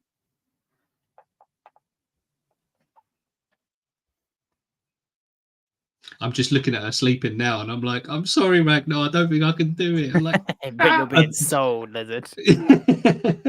Rest in peace. Yeah, mental health. It's stolen. This podcast would have probably made me about £1, and now it's been stolen from me. Yeah, luckily I'm not monetized yet, so that's all right. But this is what I mean. It's like 10 years in the future. I would tell Elijah when he's cognitive to understand that I would sell him over Mango. because that is the truth, and we don't lie. We are unfiltered. But yeah, 100 million, he takes it. Nah, I'm not doing it. Like I say, I'll be completely 100% honest, because 10 million was the original conversation. 10 mil was the original, yeah. I don't. Kermit, Kader, and Mango, they stay. Every other animal in my reptile room sold. I'll be real. But those three, again, for me, realistically, the only one I would hesitate is Ragnar. Any other reptile, even my first ever royal, I love that snake, don't get me wrong, but if someone said 10 million for the royal, you bet your fucking bottom dollar I'm selling that snake for 10 million quid. If you said to me 1,000, which is a lot more worth than what she's worth, like because that's putting it into more realistic, I guess, like £1,000, you know, she's a morph that's probably worth 400 or 500 quid. If someone said I'll give you £1,000, I'd probably go no. I'd go no, you're all right. I'm not giving you, you know, you're not having a. If you said to me, can I have a 10 million? I'll put you some stickers in the post as well. Do you know what I mean? I'll write you a little thank you note. It's cool. You know what I mean? It sounds awful. Exactly. Tree gets it. Money is fake. Money was made up to monetize time, which we're all slowly losing. It is, but there's fuck all you can do about it. Well, I was saying that I'm trying to get to a place where animals are like dogs and I have no value on them. That's what I'm trying to get to. And Riddler was like, I'd sell my dog. I'd sell my dog tomorrow. I love money. Give me the money. I'd be crying into my Lamborghini seats. You know what I mean? I wouldn't. Not a chance. Anyway, let me catch up with this. Let's go back to this fucking. Let's get things back serious. I feel the same way about Joanna. My Savannah, I would never sell her for any amount of money. She's my second kid. 100 million, and Paul buys her and keeps her in a 33-litre rack. And feeds her nothing but rats every day. See, I've seen what happens when people do that to roughnecks, and it's not great. You could sell Mango for 100 million. But this is what we're saying is you're not allowed. Yeah. She's gone. This is deep. I told you all this would be a deep podcast. Yeah, unfiltered. This is what I mean. Spend part of the money. Someone to steal your animal. I like this because we've clearly got some devious criminal minds in the chat. Because everyone's like, that's fine, just do it. And then whoever is the one that bought them, just, you know. My question to you, right? Just on this last thing, and we'll change the gears. When I say to you, a mango is invaluable to me, and I would take no money on this planet, and everyone in chat, do you believe me? Do you know what? I do. But part of me sort of envies you. Deal. Only because I know you're a good home, and I'd get to see her because you're an hour from me. But anyway, part of me envies you because, for me, I know I am a bit of a slave to the dollar. I love earning money. Like, of course we are. Of course we are. But the fact that I'm partially disgusted with myself that I'd consider selling my dog, my first ever dog. I adore her. But if someone came up to me and said $250 million for your dog, bad. Horrible. Awful. You should say no. But that'd be quite a boring podcast, though, wouldn't it? No. I remember, like, my dog, it lives with my mum, but I say my dog. I brought him when I was 15, but he's pretty much my mum's dog. So he's now nearly 14. He's like a greyhound, pretty much. Anyway, I was out walking him once, and someone offered me £3,000 for him. And I was 15. And I was just like, no. Like, why are you offering me money for my dog? And I paid like £150 for him. And we still have that family dog now. And like, have you seen there's actually like reaction YouTube videos of people going around saying there's a briefcase full of money, can I buy your dog for like 2 million quid? I've seen the ones where they're like, can I have your girlfriend for the night? And every time I see those ones, I say to Fee, I'm like, what would you do? She's like, I'd go for free. No mango for the night. I believe Paul because he's insane enough to do it. You fucking damn right. See, I'd sell him now. Right, Fee, you get to sell me for $1 billion, 10 billion, but you have to keep Mango. Ooh. What are you doing? You taking the money? 10 I'm telling billion. you, there's no price. There's no price. There's no price. There is no price. Every other animal in my room, there probably is a price. I'll be 100% honest with you, Tree. But there is no price on mango. None. Not even, doesn't even question my mind. Obviously taking the money. Good girl. Proud of you. Yeah, because all you said there was you'd have to keep Mango. You didn't say you'd have to look after her. Mango would die a slow and painful death. My wife would tell me to take the money and beat his ass and come back home. That's it. But then like some magic spells put on you so you forget who each other are or some shit. I don't know. It's funny because I once said to the missus, I was like, you know, as a joke, obviously, I was like, look, we need a bit more money. Maybe I'll just sell pictures of my body. As a joke, I didn't actually mean it. And she was like, no. I was like, but Em, you know, I could end up getting us like 10 grand a month. You know, there's a niche market for hairy Greek people feet. And she was like, no. She was like, I don't want you sending pictures to other people of your body. That's mine. You know what I mean? Like, I was like, yeah, but, you know, it's just my feet. She was like, no, I'm not doing it. I was like, but what if it made us millionaires? No. I was like, come on, Matt, really? But then she said, would you let me do it? And I went, well, no, obviously not. She was like, well, there you go. So if Fee wants to sell her feet on the internet, then she can crack on. Listen, people sell jars of their farts online. I'm not saying that I would. If someone asked to buy a jar of my farts, I would sell that in an instant. I don't give a shit. But right, I'm Michael, for that content. Sweet. Right. Sign up to my Patreon, innit? Some Arab prince comes along setting up a YouTube pet reptile zoo and is buying all the big name reptile animal. I'm not even fucking reading it. Big reptile name animal ambassadors. Mango will be at a 1% level zoo enclosure and hands you 10 million. I'm not taking it. It's very selfish of me to not take it, but I'm not taking it. Kermit, get fucked, mate. You're off. You're off. You little green prick. God, I never liked you anyway. Mango, it's not going. It's not happening. You know what I mean? It's just not happening. It's not happening. Yeah. So, yeah, that's. Anyway, we've gone on a massive tangent. We have. Yeah, that's all right. No worries. The next episode will be probably at some point in the next week or two. But back to the original point. Do you still want an Aki? Mike makes a good point. If I got to be there every single day for as much as I wanted, and she could pretty much still be mine, then yes, I would. But that's also completely different. That's just like me moving her into a zoo that I get to be at for the rest of my life. So, yeah, if they offer both, if they offer both of us for life, then yes. I wonder if Fee's still there. If someone said, Fee, I'll give you a tenner for Paul and Mango. Mate, she'd take it tomorrow. Yeah. The price is someone is going to give Mango a huge enclosure and still look after her. Treat her amazingly, and I still get to be a 100% caretaker. Plus, I get 10 million. That's not really a price. That's just stupid if I don't take it. To take 10 billion or whatever we were saying, buy me McDonald's, and they're both yours. That's fair. Yeah. I'll never ever see her again. Nah. But we're not talking about like not seeing her again. I'm going to talk my piece of San Diego Zoo. Enclosure included fee. You're not getting the enclosure out of the house. That's the problem. Well, actually, it will get out of the house, but you're not getting it out of the back garden. It will get out of the house because we have double doors. Because I got it in the house, so I built it outside, and I was like, "Fuck, will it fit?" So, but it did.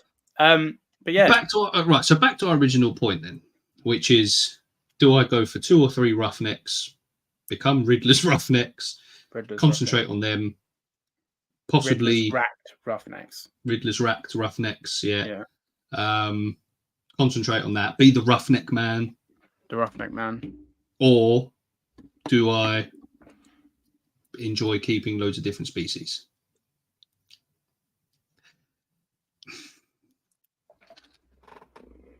At the minute, right, let's just put it this way, let's just say the rough rack. I like that. Let's just say I sell all of the royals that I want to sell, including the ones that the missus doesn't want me to. The ones that I keep, I upgrade into 4x2x2s, right? I've still got room. let's just say the only room I've got left is for either 2 new cool species or for an enclosure that will fit 2 more roughnecks in it. It's a big hypothetical, but it's not completely out of the realms of impossibility. I am still drawn to different species. Like what Michael has to offer. Yeah. I mean, yeah. I'm not like genuinely, he's got like one of the species that Michael has, which is the frillies. I would love. Not the pink tongues. I love the pink tongues. I would love to have a pink tongue, but I've always loved the frill necks because Jurassic Park in real life. Like, technically, Dilophosaurus didn't have a frill, so. I meant the film, you know what I mean? And I just think they're cool. Rumor has it. Feeds them dog food. Man, it fits into a roughneck size bit. Well, no, but that's the thing. Like, I'm talking juvenile sizes. Do the face, do the face. I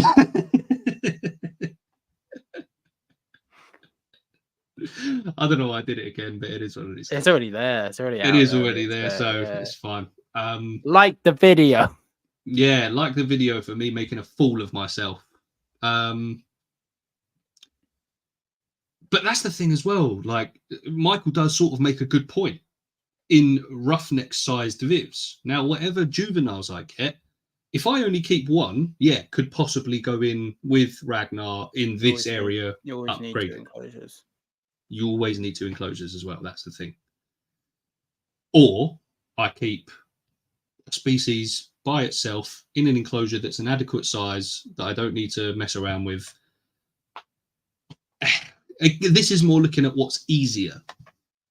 I need to think about what would I prefer. At the minute, if it was a choice, which it sort of is, I do like the idea of I have actually, to be fair. I do like the idea of having different.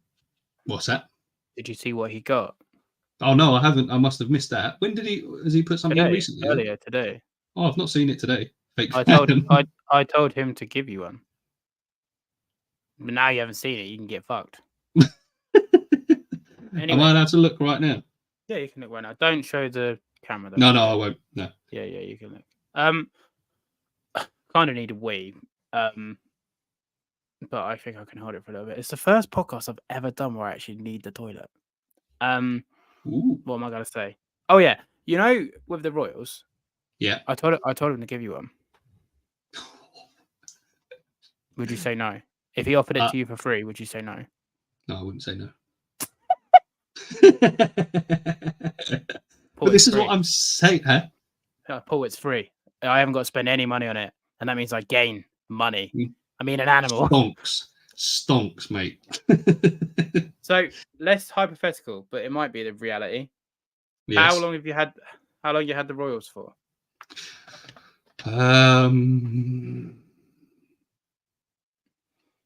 I think the longest one I've had has been 4 years. How long's Riddler's Rack's been a thing? Riddler's Racks? Riddler's Rack. 2 years? Okay. So let's just say, I'm going to word it like this, but you know it's me. In 2 years' time, you're bored like you are with the Royals. Then what? But the thing is, I'm not bored with the Royals. It's not boredom. What's the problem then? The problem is I've got too many of them in substandard care. Right, but as we said back in the earlier part of the podcast, why not just upgrade all of them? If you like them that much, you wouldn't be getting other species. You'd be keeping all the Royals. So don't test me, Riddler. No, but this is the thing. Like, because if we're looking, my current house, my current amount of money, my current amount of space, all of that, blah blah blah, I would rather move some of them on, so that I've got the space for the ones that I keep and for some other species. If we're saying someone comes along and says, "Here, have this massive area where you can build enclosures to your heart's content," I'd keep them all. I'd keep them all. It's purely down to money, size. Oh, what's that, Jessica? Oh, right. On that note, are we going? How long are we going for? Like another bit? Yeah, we've Good got enough. time. You're holding the fort down. I'll be back in 2 minutes. I need a wee. I'm just going to sit here like this until you come back. Okay, you do like everyone. I'll be like literally like 2 minutes and I'll be back. Well, to be fair, in all fairness, he's going for a pee. But last time we did one of these, my dog barked to go for a poo in the garden. So it happens. This is the problem with the live stuff. How are we? Everyone, let's chat. Come on, let's get people in the chat. How are we all getting on? Has anyone been here from the get-go? I know Gary has. You took the day off to be here for us, you legend. How's everyone doing? Come on, let's put some... I can't control the messages, unfortunately, because obviously this is streamed on pause. But talk to me. How's everyone getting on? Are we good? Everybody poops. Yeah, that's from Gary. I think most people are watching on pause anyway, to be fair. This is dead love, Paul. Charming. Listen, when I went away, I came back and no one was here. Everyone had abandoned ship. At least I'm trying, you know what I mean? I'm enjoying this so far. Like real talk, obviously, please comment and say. But when we said unfiltered, I think we've proven it already. But I'm doing good. Went swimming earlier. Nice. What, outdoor swimming or did you go to a swimming pool? Unfiltered is definitely what we were going for because even I've admitted to some things that a lot of people won't. Do you know what I mean? If you say to anyone out in the street, you know, would you sell your dog for 10 million? Even if they think yes, even if in their head they go, yeah, definitely. To look like a decent person, they're going to go, no, because it's not going to happen. Do you know what I mean? Been here since the start, currently painting chompers with. Nice one, Rick. Legend. Somewhat local lake. Nice. Lake swimming. And I think that's another thing to do with human nature and the psychology of people. Because it's not realistic, no one is going to turn up and offer you £10 million for your dog. It's a hypothetical. It's not going to happen. No one's going to come up to me in the street and say, nice dog, can I give you 10 million? It's not going to happen. Which means I could easily go, no, I wouldn't. I definitely wouldn't. No, absolutely not. But realistically, I'm being honest. What happened? Everyone told me to get off the live stream. They don't like me. That's awkward. No, we're all right. I'm just getting everyone to check in, see how we're doing, and I'm still going on about the 10 million for Aya thing. I've got some Aki's cooking. If you want to expand into Riddler's monitors. I know someone else that's got Aki eggs. Yeah, but you get unrelated then, didn't you? Oh, and I could breed them.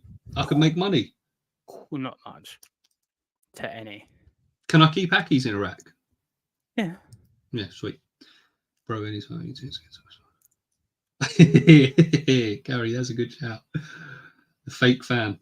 No, to be fair, we've done this earlier, haven't we? So he might be at work. We'll do the fake fan anonymous. Any questions or comments, please feel free. Essentially, what I was saying, because that's why Thea said, but what if it did happen? Yeah. What I was saying is with that question of would I sell Aya for £10 million? The reason why people are happy to say no is because they know it's a hypothetical. No one's going to come up to you in the street and say, can I buy your dog for 10 million? It's not going to happen.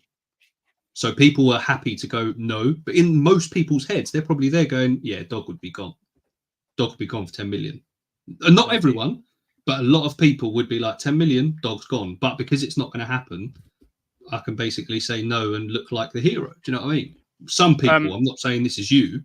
Were you taking, if I offered you £1 million right now, just for £1 million, are you taking it? What, for Aya? No, just £1 million. Here you go, Riddler, for nothing. Yeah. Okay.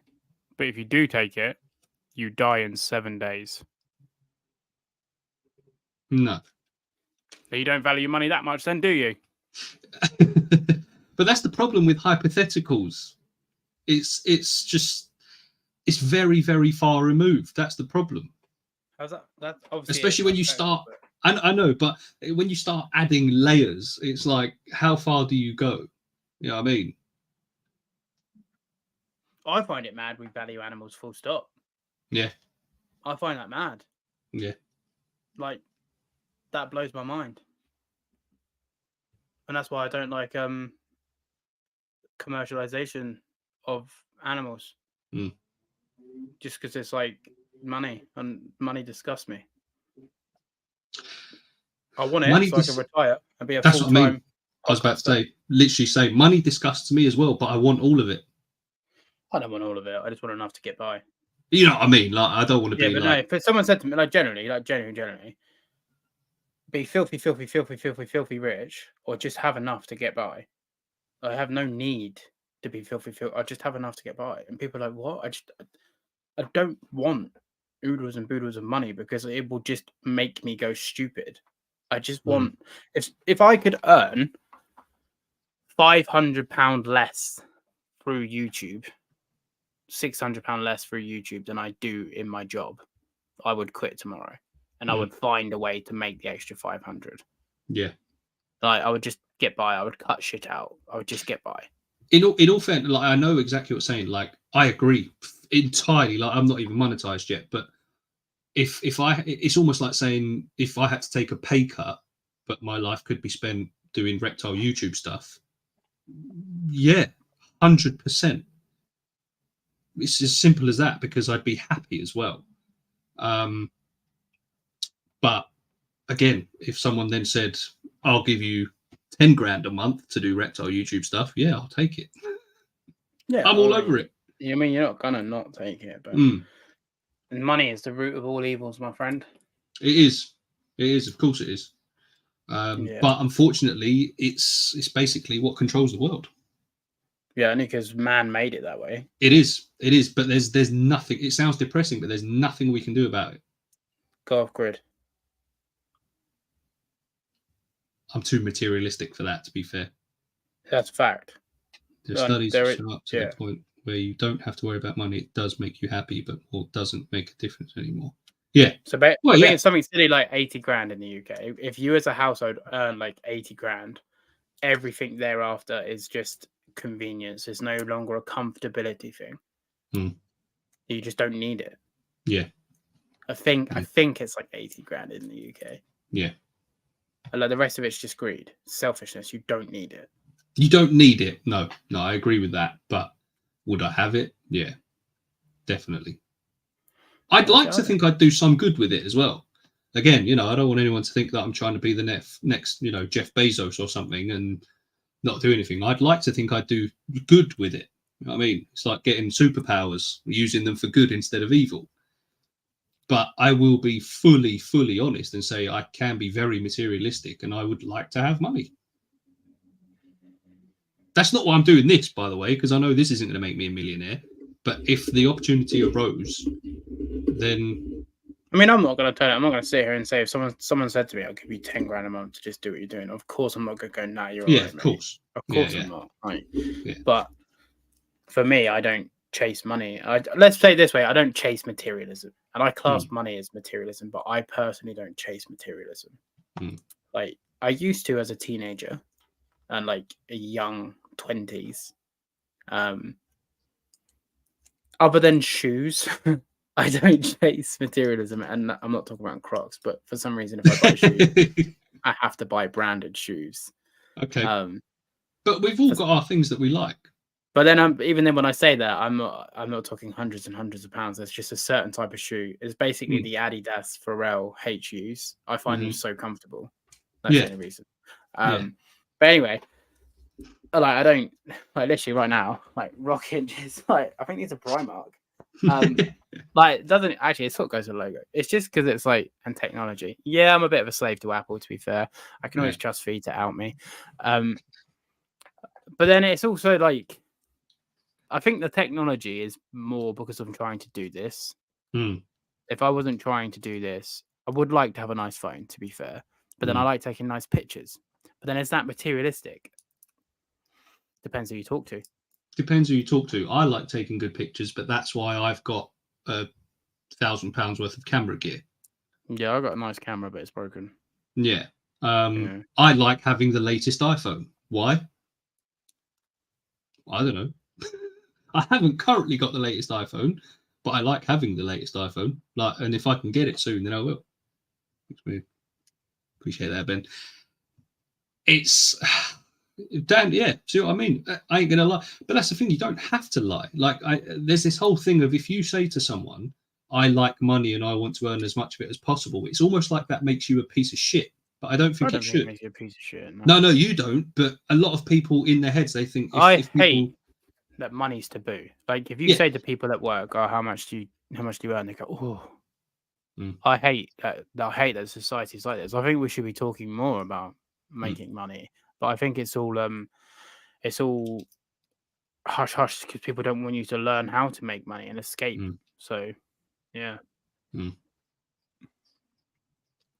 Ah, damn it! Ooh.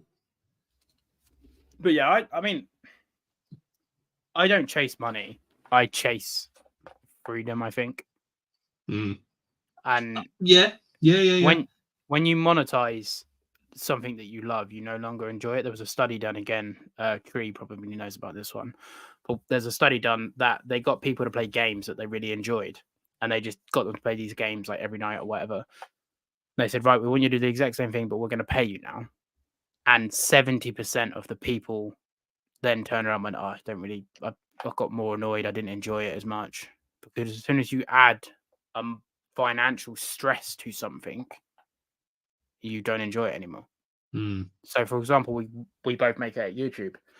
Shit, I need to get a video out. Like, at the minute, who gives a fuck? Well, but then there's for always me, a line. For me, the difference there is if I have to go, "Oh shit, I need to get a video out." Oops, night, Ragnar. Hang on. There we go. I'll put my lights on in a second as well.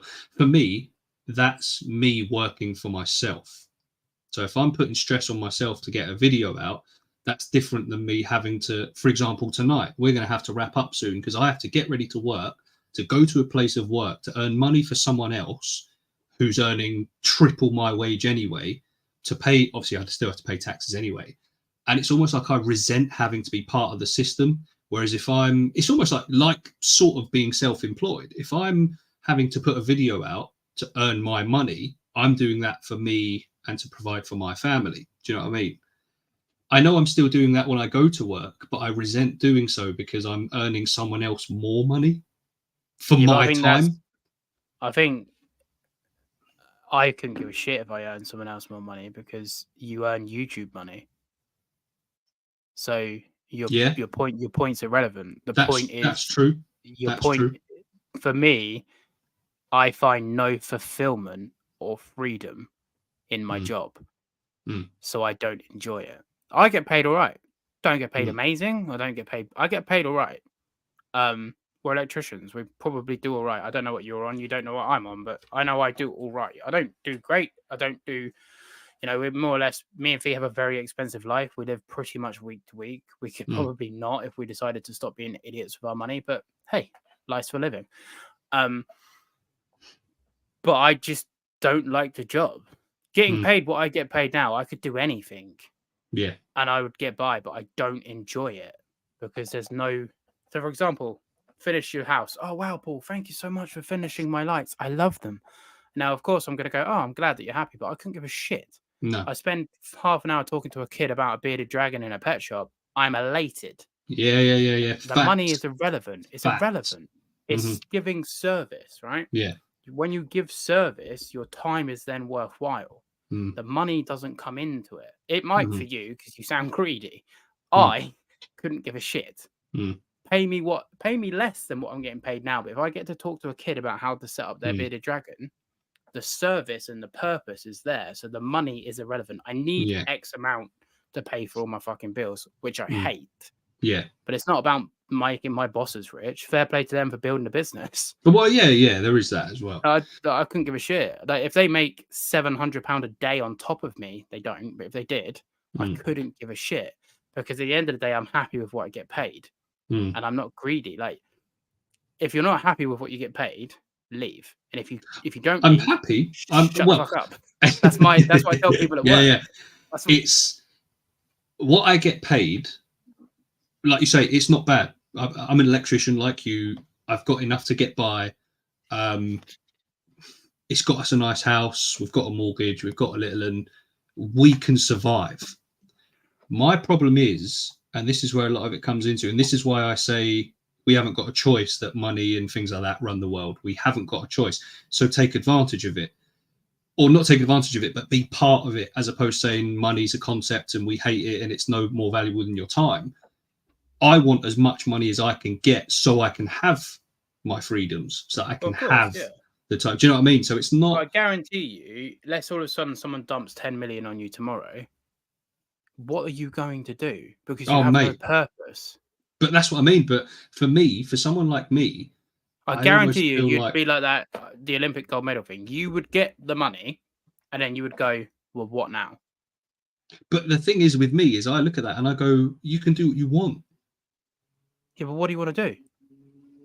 But this is the thing, like, I want to do all sorts. I'd love to be able to... I mean, it's easier said than done now because I'm not what do you want to do? If you haven't even thought I'd like of the to answer, travel more of the world. I'd like to see more places in the world. I love cars, all right? So when I said Lamborghini earlier on, I can assure you, if you dump 10 million on me, the first thing I would selfishly do is drive my Ford Focus to the nearest Lamborghini dealership and buy a fucking Aventador SV. It's as simple as that. What does that get you, though? It gets me a 700 plus brake horsepower car that can shoot flames out of the back and make people think I've got a tiny penis. What does that get you? It would bring me happiness. But how? Because I'm in a car that pops and bangs and goes very quickly. Why is that important to you?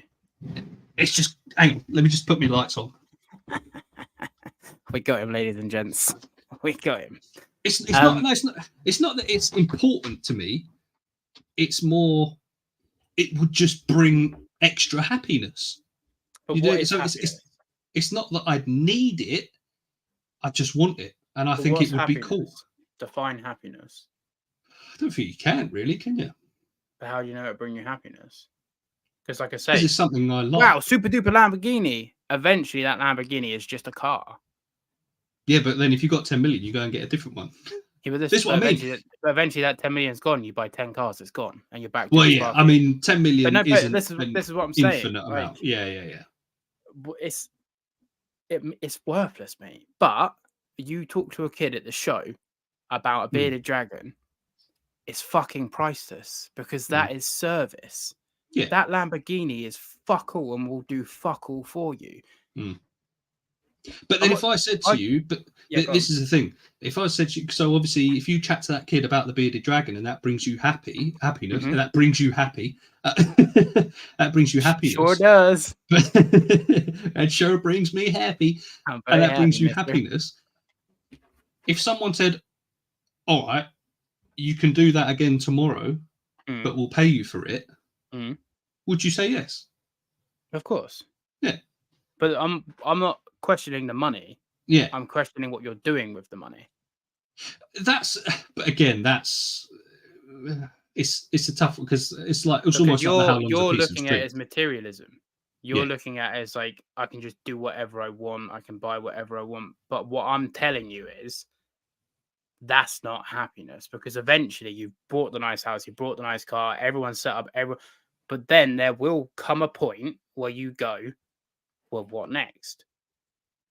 But I think that's the good thing with what we do keeping animals, though. What next? If you've got unlimited money and unlimited resources and space and not unlimited time, but you know what I mean? If you're not working for a living, apart from, just say, for example, you get paid through YouTube, you can go and get a new snake species. Yeah. Set up another enclosure. Do you know what I mean? So it's like, wanting loads of money at all. I think I would want loads of money. But all I'm trying to say to you is your aspirations don't exist. In the sense of I can then just do, because like all of these celebrities, all of these famous people, all of the Olympic gold medals, fucking fighters, they all achieve what they want to achieve. They all get to the place of the Everest. They all get the money. They're all fucking depressed because there's no purpose. it's not the money. The money doesn't come into it. Yes, okay, fine. You could cry in your £700 brake horsepower Lamborghini, but if you're crying in your Ford Focus now and you're still crying in the Lamborghini, there's no fucking difference because you're still crying. It's the only point I'm trying to make. I couldn't give a shit if you bought a Lamborghini. I would be the first person to congratulate you. Yeah. But all I'm saying is the Lamborghini will do fuck all for you. It will give you a week of pleasure, but it will not bring you happiness. And I think you are confusing pleasure with happiness. Yeah. But that's the only point I'm trying to make. Yeah. No, and I agree. But it's almost like that's more the side of what would you spend your money on, but what would I want? I think the other point we need to sort of look at is what would I do to make that money, I think is what I'm trying to say. Like having the money and how did I get the money, I think are two different things. You know, if I was to, if you were to offer me my current job now, but you said you have to stay at that job and retire when you're 65, but we'll pay you 100 grand a year, I'd be like, but I fucking hate my job. I'd love the money, but I'd be there going, I hate my job. Actually, no, in all fairness, I hate being an electrician. I don't mind my current job, but I don't want to be doing it until I'm 60 plus years old. But if you said to me, do something with animals, do something with YouTube, do something as a podcast, do something, and we'll pay you 100 grand a month or a year, sorry. Yeah, sign me up. Because then whatever I spend my money on after that is almost irrelevant. Do you see what I'm saying? Yeah, and I don't dispute that. I'm just saying, like, you're constantly going like, oh yeah, I'm working for the man, I'm doing it. All I'm saying is I think that is a perception that you've put on yourself. Quite possibly. That's a construct that your brain has made up and your stubbornness has told you that this is the case. Because I reckon as soon as you break free from it, you'll be a bit more, but I don't think your problems will go away, is all I'm saying. Because I think your problem, but problems in life. It's like you say, the celebrities, the footballers, the things like that. A lot of them. If I made it on YouTube tomorrow, and I all of a sudden was getting paid, let's just say $4 grand a month. I was getting paid $4 grand a month to do YouTube. Great, fucking amazing. My depression doesn't go away. No. My ADHD doesn't go away. No. My stresses with my animals, with my child, relationship fucking doesn't go away.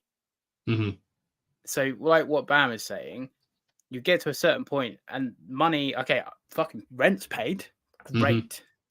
Electricity bills are paid, great. I have spare money, great. But the things that really matter in life, friends, connection, purpose, those things are still for me to figure out and find. So all I'm trying to say is the money gives you more time. Of course it does, to try and figure those things out.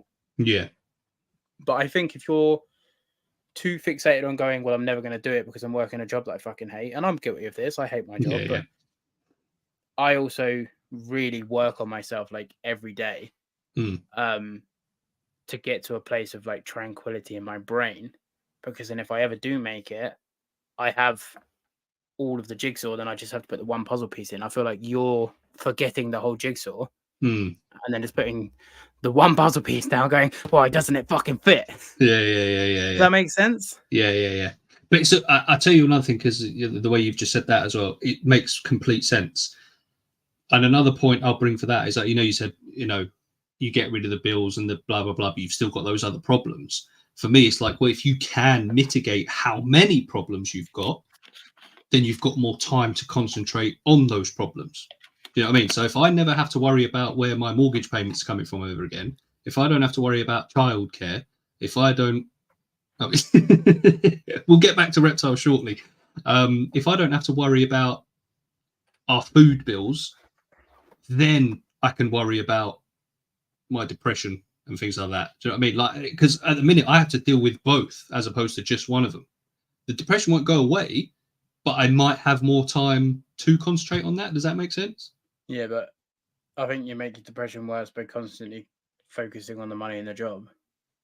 So you're making you're amplifying one issue Yeah, you have both. That's interesting. You're We've looked at that. one That's by focusing on the left. Yeah, that's interesting because for me, it's a case of mitigating and minimizing, and for you, it's amplifying. That's interesting. I like that's really interesting. Again, call me on my I'm shit. not saying either one of us is right or wrong. Call me on my shit. Mm. I obviously was depressed and down for a long time, Mm. and was at the point where I thought about, right, this is it, to the real world. Thankfully, I'm still here. Mm-hmm. And I have climbed up a hill myself through the help of therapy as well, but like no medication or anything like that. I'm not anti-meds, by the way. Anyone listening, if they help, then I fucking applaud you for getting the help in the first place. But personally, they didn't work for me. So what I'm saying is myself, in the sense of I didn't have a drug to balance my brain. But for me, because I have been in my garden de-weeding my problems for the last 3 years, I think I've come to a place, because I very much was where you are prior, like, suicide attempt. I was very much like, I hate my job, I have no substance, I have no meaning, I'm just constantly working for someone, making them. I generally was you. Mm-hmm. And that took me to a point of not being here. And then I died, had ego death, was reborn, and the last 3 years been figuring life out. And I think from that, I've realized that, like, what I hate, my biggest pet peeve in life. So I say to someone, I don't enjoy my job. And they go, oh, Sparky's a good job. Fuck off. Yeah. Fuck off. Like, fuck off. Yeah. Of All the course way it's a over good there. job. All the way Like, over there. Go on, off you go. It's a good job. Of course it is. But it doesn't matter how good the fucking job is, and it doesn't matter how well the job pays. I find no purpose and fulfillment in my job, so I am miserable. The job is irrelevant. But it's a good job. You'll always have work. I don't fucking want work. I just happen to have money to pay for these fucking bills, like that I don't fucking want. I don't even own my fucking house. At least you have a mortgage. Yeah. We fucking rent. If you're on about putting money in someone else's pocket, the fucking landlord creams it. But then this is what I'm saying. There's always someone worse off, but that's irrelevant. Yeah. You're going, oh yeah, if I could just get here, and I could just, and you did the exact same thing with the YouTube, chasing what you didn't have and forgetting what you do have, which we had spoken about on our last podcast. Yeah. And then you came to the realization, and you're like, fucking hell, yeah. And then when you did the fucking, I just wish I could be at home all day with my animals. And Tree said something about this earlier, about me making money. Like, I'm saying I want to make money from YouTube, but I am making money from YouTube, just not as much as I would like. I said to you, you're like, I would love to be working. Riddler, what are you doing right now? I'm sitting in my reptile room. Shut the fuck up. Like, it doesn't make it okay. But what I say is you forgetting those things and then going, oh, if only I could get a better job or more money, you forget those other things. So, and that is symbolized by the Lamborghini, because the Lamborghini will do fuck all. If that makes sense. Yeah. I don't know how we got onto this, but me neither. True Tales. And also, Michael has said, what one would you pick? What one would I pick of what? What's he said? I don't know what's going on. What one would Michael? What are you asking me to pick? Is there something further up the chat? Oh, there you go. Current job, but on 100k a year, or dream job but 25k a year. Dream job, 25k a year. Let me put it this way: my dream job was a fighter pilot. I wanted to be a pilot in the RAF. If you said to me, you can be a Typhoon or F-35 pilot for 25k a year, I'm biting your hand off all day, every day. See you later, goodbye. So it's not about money then. It's about purpose. It's about purpose. It's about happiness. But yeah, you just answered your own question. Yeah, but I would love money as well. But I can't. I can't be a pilot. I can't do it. It's not possible. That's irrelevant. These are hypotheticals again. The fact. Yeah. This is the only time I've ever seen you be fucking certain on something. And that goes to show you don't give a fuck about money. You care about purpose. So get out your own fucking way and sort your shit out. Tell me I'm wrong. No. Absolutely. Call me on my shit. Tell me I'm wrong. Spot on. I'm not arguing that money will take away problems. And I'm not arguing money will chase. I'm not arguing that. I'm just saying it isn't the thing. It's a thing. Yeah. Dana said, can you live on that? Currently, no. I couldn't live on that with the current house. with the current animals, with the current childcare. No, I couldn't. But if you're saying hypothetically 25k to be a fighter pilot, I'd bite fucking hand off all day. Oh, but shit. You would have to shave for that. I would. If you said to me, like, because I know we were talking about monetary values, if you said to me, you can be an F-35 pilot, but you have to shave your beard off, I'll pull it out. I don't give a fuck. I'll pull it out. He'd pull it out one at a time. Oh, but that's what I'm saying, mate. It's purpose. And it's only, this is my fucking point. It's only, I'm leading you to water every time, right? And it's only when it resonated with you with that fighter pilot thing, it all fucking made sense. I mean, hopefully it's resonated with others as well. That's what we're here for. Yeah, it's crazy. Current salary in the UK, fucking, that might be current salary, but it's definitely not the fucking average around here. If your 5/10 year, hang on, bear with me, sorry. If your 5-10-year-old self could see you now, would they be happy with what you've achieved where you are now? Yeah. This is something I ask myself all the time. That's a great question. And you know what? I'm very guilty of not actually remembering that and thinking about it. But if I said to my 5-10-year-old self, you're going to have a house, a wife, a child, a dog, cats, all the animals. We got 10 billion, baby. Yeah, buddy. Bye. No, if you were to lay out exactly this, sorry, buddy, you're not going to be a pilot, but you're going to have this much. You're going to have these animals. You're going to have this, that, and blah, blah, blah. My 5-10-year-old self would probably go, yeah. But it's irrelevant because knowing you as a friend, you forget all that you have, like we all do. And I've said this a few times publicly about I've dreamed of owning a tree monitor for the last 22 years. I have 3 of the fuckers at the minute. And don't get me wrong, I sit with myself and I do the whole like gratitude shit for people that have seen Big Mouth. And I think of things I'm grateful for. And I look back and I'm like, yeah, this is amazing. I'm living my dreams. And you can vouch for this because I say it to you like for yourself and I practice it myself. But there are times I'm like, oh, I'll get Mitchell. I want black trees, this, that, and the other. You almost forget where you were and what you want. And you are very much good at doing that because you're just like, yeah, I've got a lot of stuff that I'm really proud of and happy with, but don't like my job. And you forget all that. And we're all guilty of it. I do it, but I do a lot of, and if only I could get paid to sit at home and do a podcast with my friend next to my monitor lizard enclosure. But then I think, like I say, that's literally what I'm doing now. Yeah, but I think for you, like where I was 3 years ago, and when I started going to a therapy group or a spirituality group last year or the year before, a couple of younger blokes, they're all about my age, led by a therapist. There's a free group this therapist put on local to me.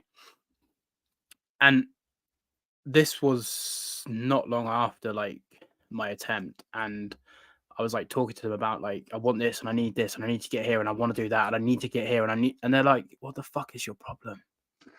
Like, what's your problem? And both of these people had already experienced ego death. One of which more so than the other, but they'd both experienced ego death. And I'm like, yeah, but I need to get here. And if I can just get this and then this will do this and then I can get here. And then when I get there, I can get, and they're like, okay. But then somehow Riddler's live stream shows up way down my subscription fee, but pauses at the very first thing. Yeah, buddy. I think that might be because it's your stream. Yeah, it's my stream, but we're just piggybacking. But yeah, like, and I would look at that and I'd go through these experiences and these moments and I'd go, 7-year-old me, who wasn't even allowed reptiles, would lose his shit. Yeah. And it took me, like I say, it's taken me, and I am still learning 3 years to get to where I am in the sense of ego death and appreciating things for what they are. And I still fall when I still make mistakes, and we'll think that's part of being human. But like I say, 2.5 years ago, and they were literally like, but you constantly go, what's next? What's next? What's next? You get the job of your dreams. I bet you all the money I don't have, you don't go, yep, you go, right, what's next? Well, I think I told you, didn't I, that me and Em nearly moved to Australia this year. Yeah. And literally, she was like, we were chatting about it, and I was like, we can do this. It's going Oh, yeah, I it's going to get remember. over this problem. It's going to make us do this. It's a fresh start. I'm going to be able to do this. And this is what I want. And she stopped one day. She went, what if this isn't what you want? What if this isn't it? Then what? And I went, what do you mean? She went, if we get to Australia, we move our lives to the other side of the world, away from our friends and family, and you're still, because I'd have to be an electrician out there, but there's nothing else I could do. The only way to get out there is to be an electrician. She said, if you get out there and if you realise that's not it, then what? And I went,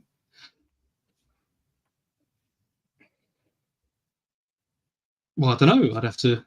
She went, you'd have to what? You're not being driven by purpose. I don't know. Yeah. You're being driven by an illusion. Mm. Like, I was there, mate. I hope you don't get as low as I did to realise.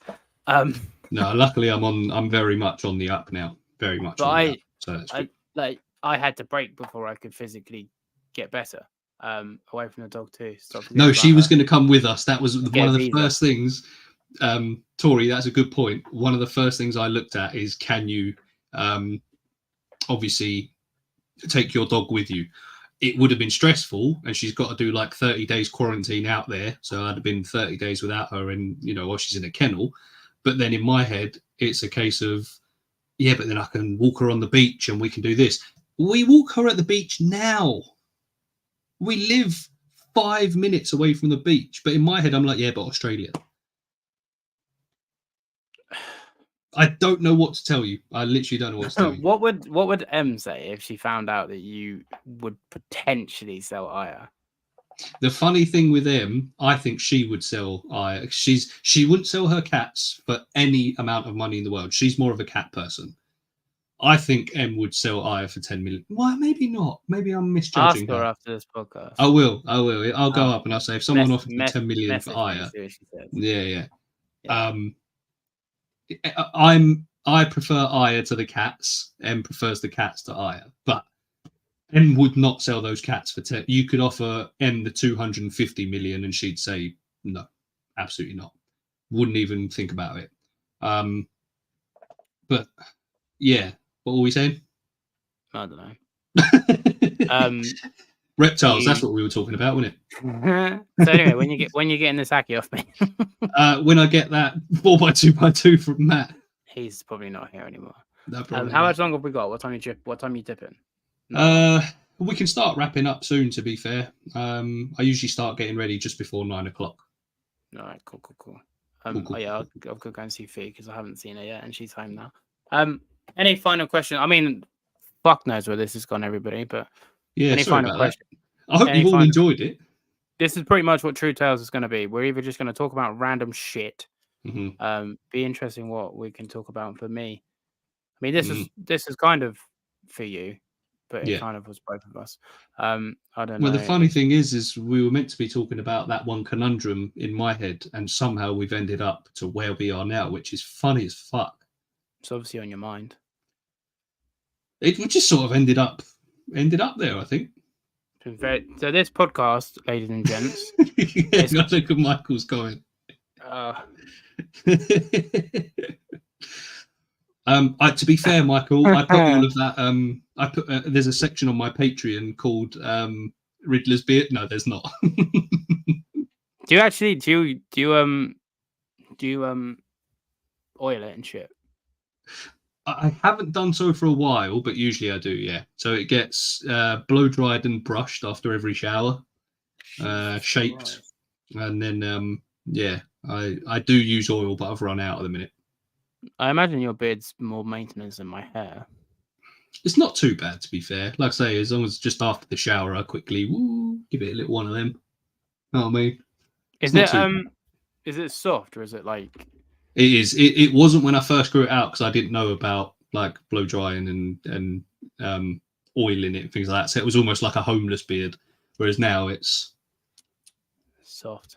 Mm. I'm gonna have to stroke it when I see you again in September. I'll see you in September. Yeah. Now that we know each other on a personal level. Mm. Yeah, this Appreciate podcast that, is going to Ben. be more of our more of just us, as in like Mm. who we like really are. We do have some other ideas for reptile content and some fun. This got quite deep, to be fair. What My beard favourite care brand subject. would you recommend? The oil I use is Bulldog, I think it's called. Yeah. It's good stuff. That smells nice as well. Bulldog's quite good. What about Manscaped? You could get. I've never tried Manscaped. You know, I think I they need looked to at- sponsor me. Really, they've released a trimmer now because obviously it was trimmer, but now Yeah. it's trimmer. They've released Yeah. a trimmer. I looked at it. It's £100 just for the trimmer. Which I don't mind, you know. I don't mind spending a bit of money on like a sensible beard trimmer. At the end of the day, honestly, Chris, if you want to listen to about the struggles of life, money, finding purpose, me attempting suicide, and Riddler getting an Aki, then And a Lamborghini. and a Lamborghini. Oh, also, just randomly, completely off subject. Should I upload this to my Spotify or what? You can do. Mm. I mean, why not? If I can two do people that. listen to it, if 2 people listen to it, that's still 2 more people. Yeah. I'll get around to putting this on Spotify. I'll probably do it. When will I do it? I'll have to take my laptop downstairs and I'll do it over the weekend because I've got Elijah tomorrow. So my podcast studio is above his bedroom. So no. On that as well, completely random. It's not even random because it's on the subject, but just I wanted to talk about it because, you know, my podcast has now officially had 200 downloads on the app. 2 seconds. Let me turn the camera around a second and then you can. Sorry, the missus needs to come in and get the washing. There you go. Oh, no, wait, there's reflection. Let me do that a sec. Yeah, go on then. I could just remove you. Legit. Tell me, put your thumb up when you're back. I don't know if you can hear me. Can you hear me? All right, are you back? You good? Okay, put your thumb up when you're back. All right, cool. But yeah, I'll put it on there. I need to keep an eye on Riddler now. I'm currently using Viking Revolution. Are you growing it out, Michael? I love the content it gets. People involved. It's chatting, interaction that grabs me. Yeah, man. We okay. I think he's back. He's back. Okay, I'm back. Sorry, the missus needed to come in and grab the washing from the utility room. You know what, Dad? Well, let me just say this. Do you know, I realized I fucked up, right? Not that I do weights at all. Like, I don't go to the gym or lift weights at all anymore, or do like any exercise. I used to, not anymore. Because of my operation, I can't do any form of like physical weights or anything for 6 weeks, which means I can't train at all for said arm wrestle. And I was like, right, what I'm gonna do is I'm gonna just go like every night up. And I realized I can't. I didn't realize we were training for it. What are we doing? Like Rocky Balboa montages? Oh, we can't train because I physically I know you can't now, but I didn't realize we were meant to be in the first place. Oh mate, this is just me. I've got like where you struggle with like wanting more. I am a fucking horrible loser. Like I have to win. Oh, okay. I am competitive as fuck. Okay. Like it's real bad. Like real bad. To the point where me and Fee will play like Mario fucking Olympics or whatever the fuck it's called. Oh, and if I lose, I'm in a bad mood. Like, oh god. I'm competitive. Yeah, see, I'm not really that bothered. Mate, I don't know if it's because I boxed from a young age and you're in that mentality of like you got to win, maybe. Plus a little bit of installation from my childhood of had to be a fucking. Anyway, I'm not getting into that one here, but I'm very competitive. I don't like that I am. Most people that are competitive are like, yeah, it's good, it's healthy, but I'm very competitive and I don't like it. There was Mango chat. Yeah, but I'm allowed to talk about Mango on this podcast. I'm Mango chat. Oh, okay. I think she's saying for Chris. Yeah, the usual, mate. It's been a load of shit, but glorified. But good shit. Yeah, glorified. It's getting pretty wiry. So what's the final decision? My let's heart wrap is up on telling that. me. Let's wrap up on that. At the minute, my heart is telling me to not go for more roughnecks. Dun dun dun. Mm. We're gonna keep on that. You don't have to read this. Yeah, no, you're right. But yeah, so what's your brain telling you? Your heart's telling you that. She's not wrong. I will never talk to you again. She is not wrong. Honestly, especially if someone films it as well. I'll call you a prick and never speak to you ever again. Bang! Have some of that. Shut up. Fucking have it. I can't do it. I can't do it. Yeah. Paul's making an excuse. I'm on, mate. I'm winning. I'm fucking. Oh, is it still happening though? Is it? Oh shit! All jokes aside, because again, we'll be honest. One side of me, I think it'd be fucking funny. Yeah. The other side of me knows if I do lose, I won't take it very well. Yeah. So it's like it's not a laugh for me if I lose. No. Because imagine how stern you get in your head with work. That's what I'm like if I lose. Wow. And then if I beat you, for example, easily, I'll be like, he fucking, because he knows this now, he let me win. And then it's just, it doesn't feel right. Yeah. So, yeah, I couldn't give a shit. All jokes aside, generally, I don't care if we do or don't have it. But if we do have it, then I care. Then I need to lose, but convincingly. Nah, I'd rather you beat me. Yeah. I'd rather you beat me than give it to me. I would rather lose really badly than you give it to me. Fair enough. So, yeah. I don't know how this has turned on a roast to me now. And then Matt needs to deal with a sour. He's in Portugal. I won't say a word, but we're like 4-hour drive and like fucking 90. There's like fucking Riddler in his fucking beard. Fucking brick. How the fuck did he beat me, Matt? God. This could be a good motivator to get you in the gym. I say I got to beat Paul. Do you know what? The thing is, I've got a holiday coming up soon. I'm going on my first abroad holiday for the first time in about 4 years, I think now, 4 or 5 years.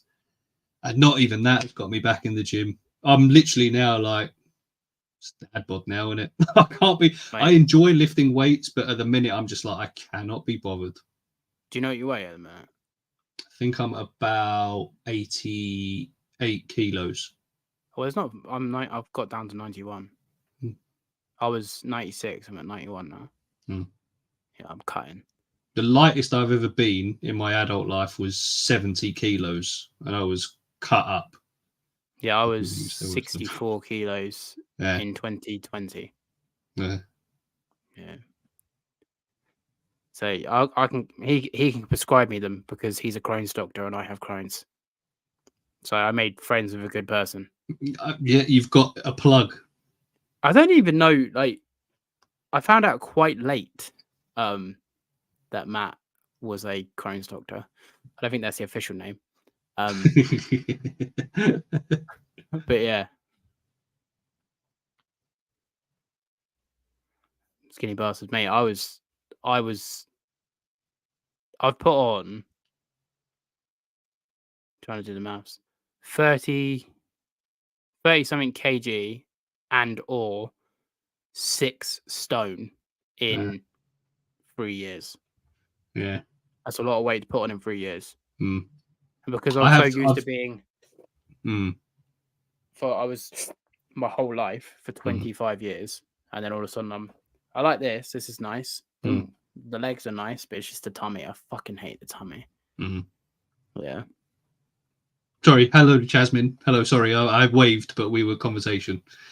Oh, Matt can no longer treat me. 54 kilos. Damn. That's light. That is light. I was low 60s and I was fucking, there was nothing to me. Matt's taller than me too. I could have benched double what you weighed. And you look much better for having weight. All right. Em says the same about me. Well, sort of. She sort of says at the minute, she's like, yeah, I like your arms, but you could do with a little bit of a smaller tummy, which is fine. I get that. You shut your mouth. Literally. But when she first met me, that's when I was in like my peak shape. Like I was literally gym 5-6 days a week, eating clean, all of that. And she was like, you were too skinny. She was like, you were too skinny. I was like, I wasn't. I was lean. She went, no, too skinny. So, okay. I was very skinny. No, I was lean because I was training as well. I was lifting. Yeah, heavy. I had a 6-pack. I had like massive bladder lines. I had fucking huge lats. Like fucking mate, I was in shape. You could like when I did that, like you could see the muscles on my ribs. Yeah. Now I got titties. Yeah, same. Like it'd be the battle of the dad bods. Like a couple of years ago, it would have been a good go. But nowadays, we'd both be like, "Do you want to get McDonald's?" Maybe we'll do that. Whoever loses Michael's the arm never wrestle. seen skinny.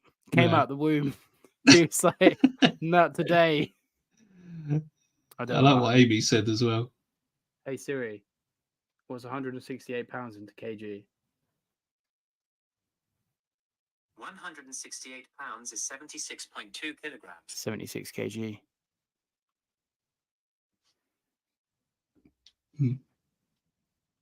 I can't quite remember how long ago that was. If you've got any idea of how long it's been. Stroking beards.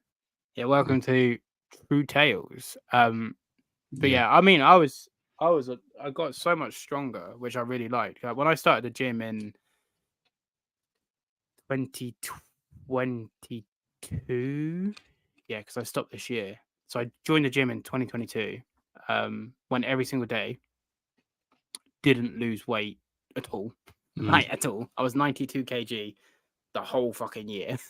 Did not lose weight, but I was getting bigger and stronger. My arms were quite a bit bigger than they are now. They're quite small now. Fee's like, to be fair, she doesn't comment on my tummy, but she does go, "So I've seen your arms look bigger." I'm like, fuck. My competitiveness is like, fuck. But yeah, like, I got so much stronger. Like, I remember when I first joined the gym, I struggled to like deadlift like 80 kg, and then like by the end of it, I was over doubling it, and I was like, I'm so much stronger. And the other day, we were working at a gym, and there was 130 kg plated up on the bar. So it would have been 150 because the bar's 20. So it'd have been 150. 20, yeah, so it'd have been 150 kg racked up. And I said to the guy I was working with, like, I'm gonna hit it. And we were just working. I was in my work clothes. He was like, "Don't." And I hadn't been to the gym in ages. I just ran over to it. 150 kg, just picked it up, put it down, and ran off. And I was like, "Oh my god, I'm so proud I could lift that." Because I hadn't been to the gym in ages. Can you imagine if you got there and you couldn't pick it up? You'd have been I would fuming. have hated it, mate. Honestly, my PB for a deadlift, like I took myself back to the day, like the day, and I had like depressive music on. I was like, right, if I got through that shit, I'm picking this fucking metal off the floor.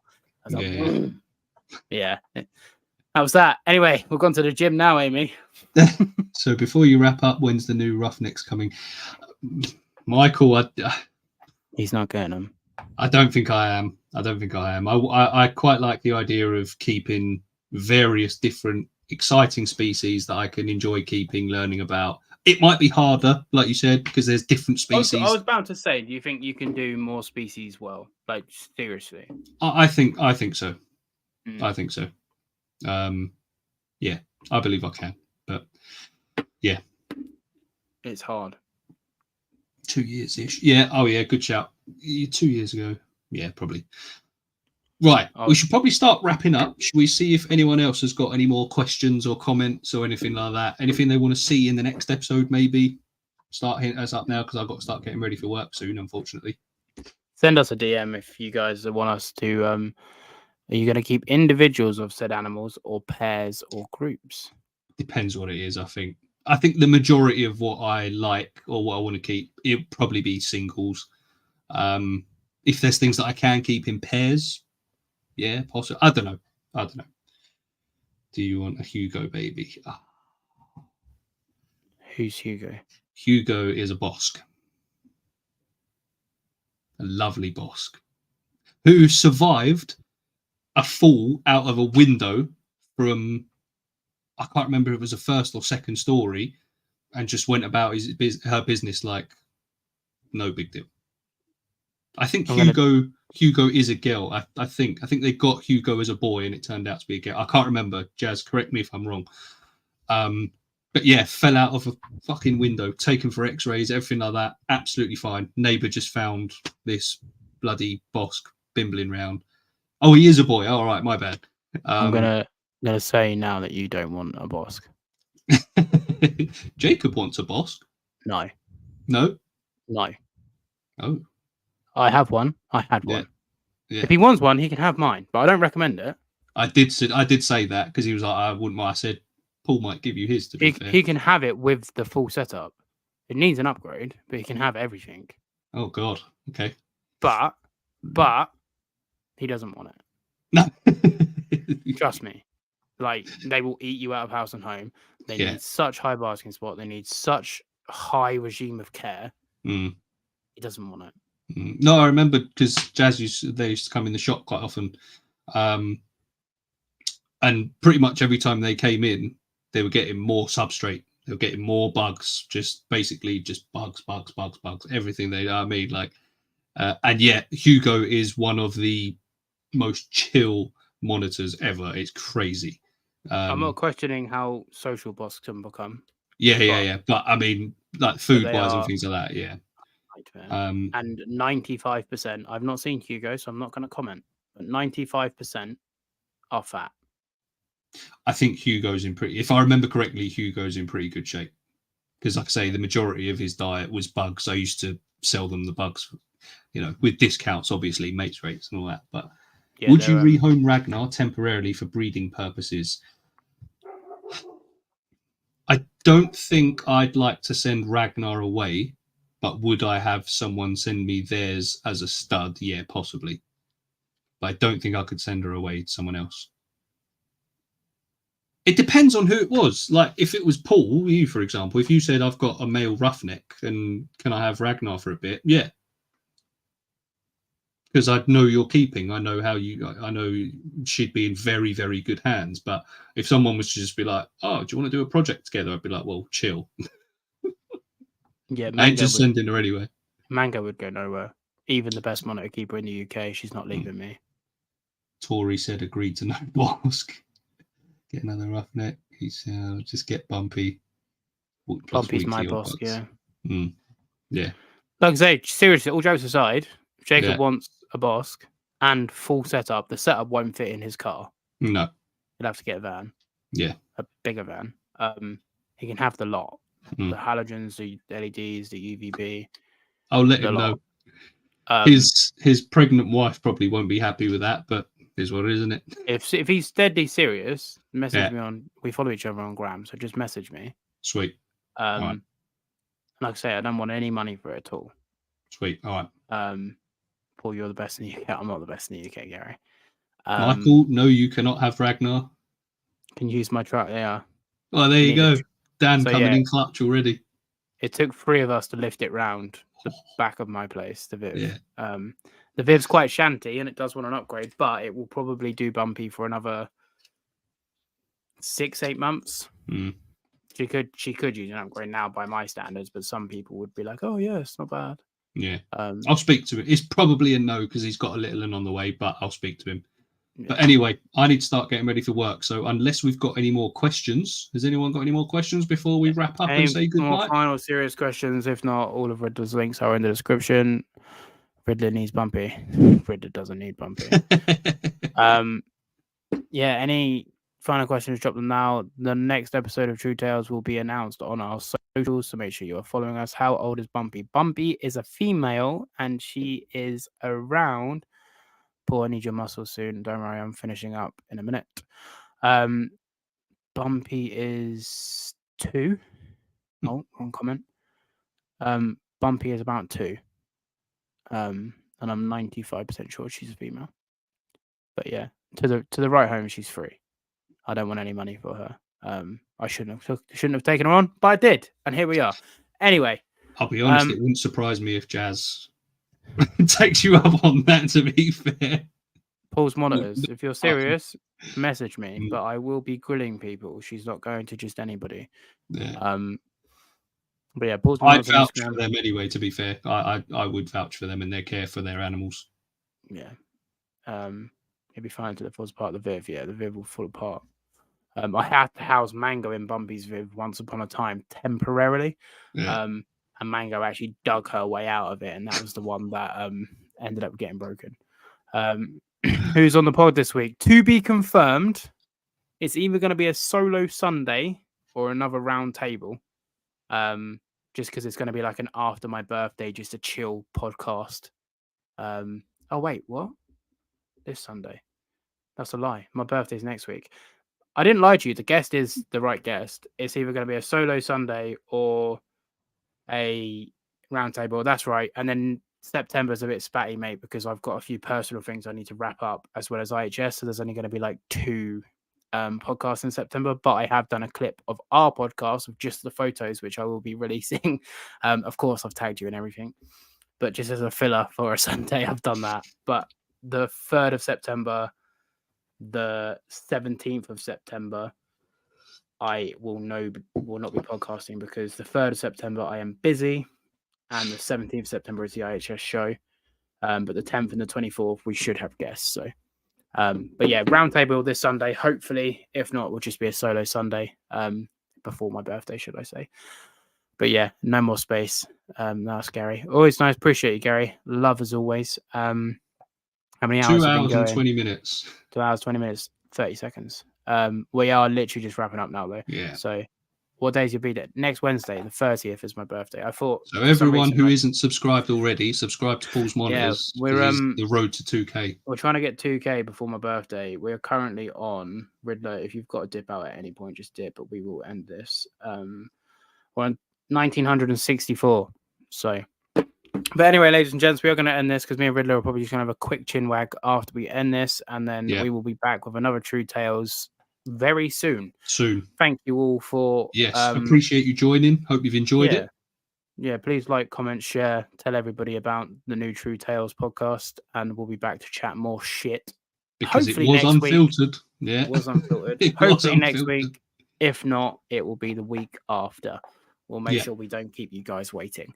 But we'll be back when we're back. Thank you, everybody. Riddler's links are in description. Shit, my oldest is September the 1st. Whew, 2 days past. Peace out, everybody.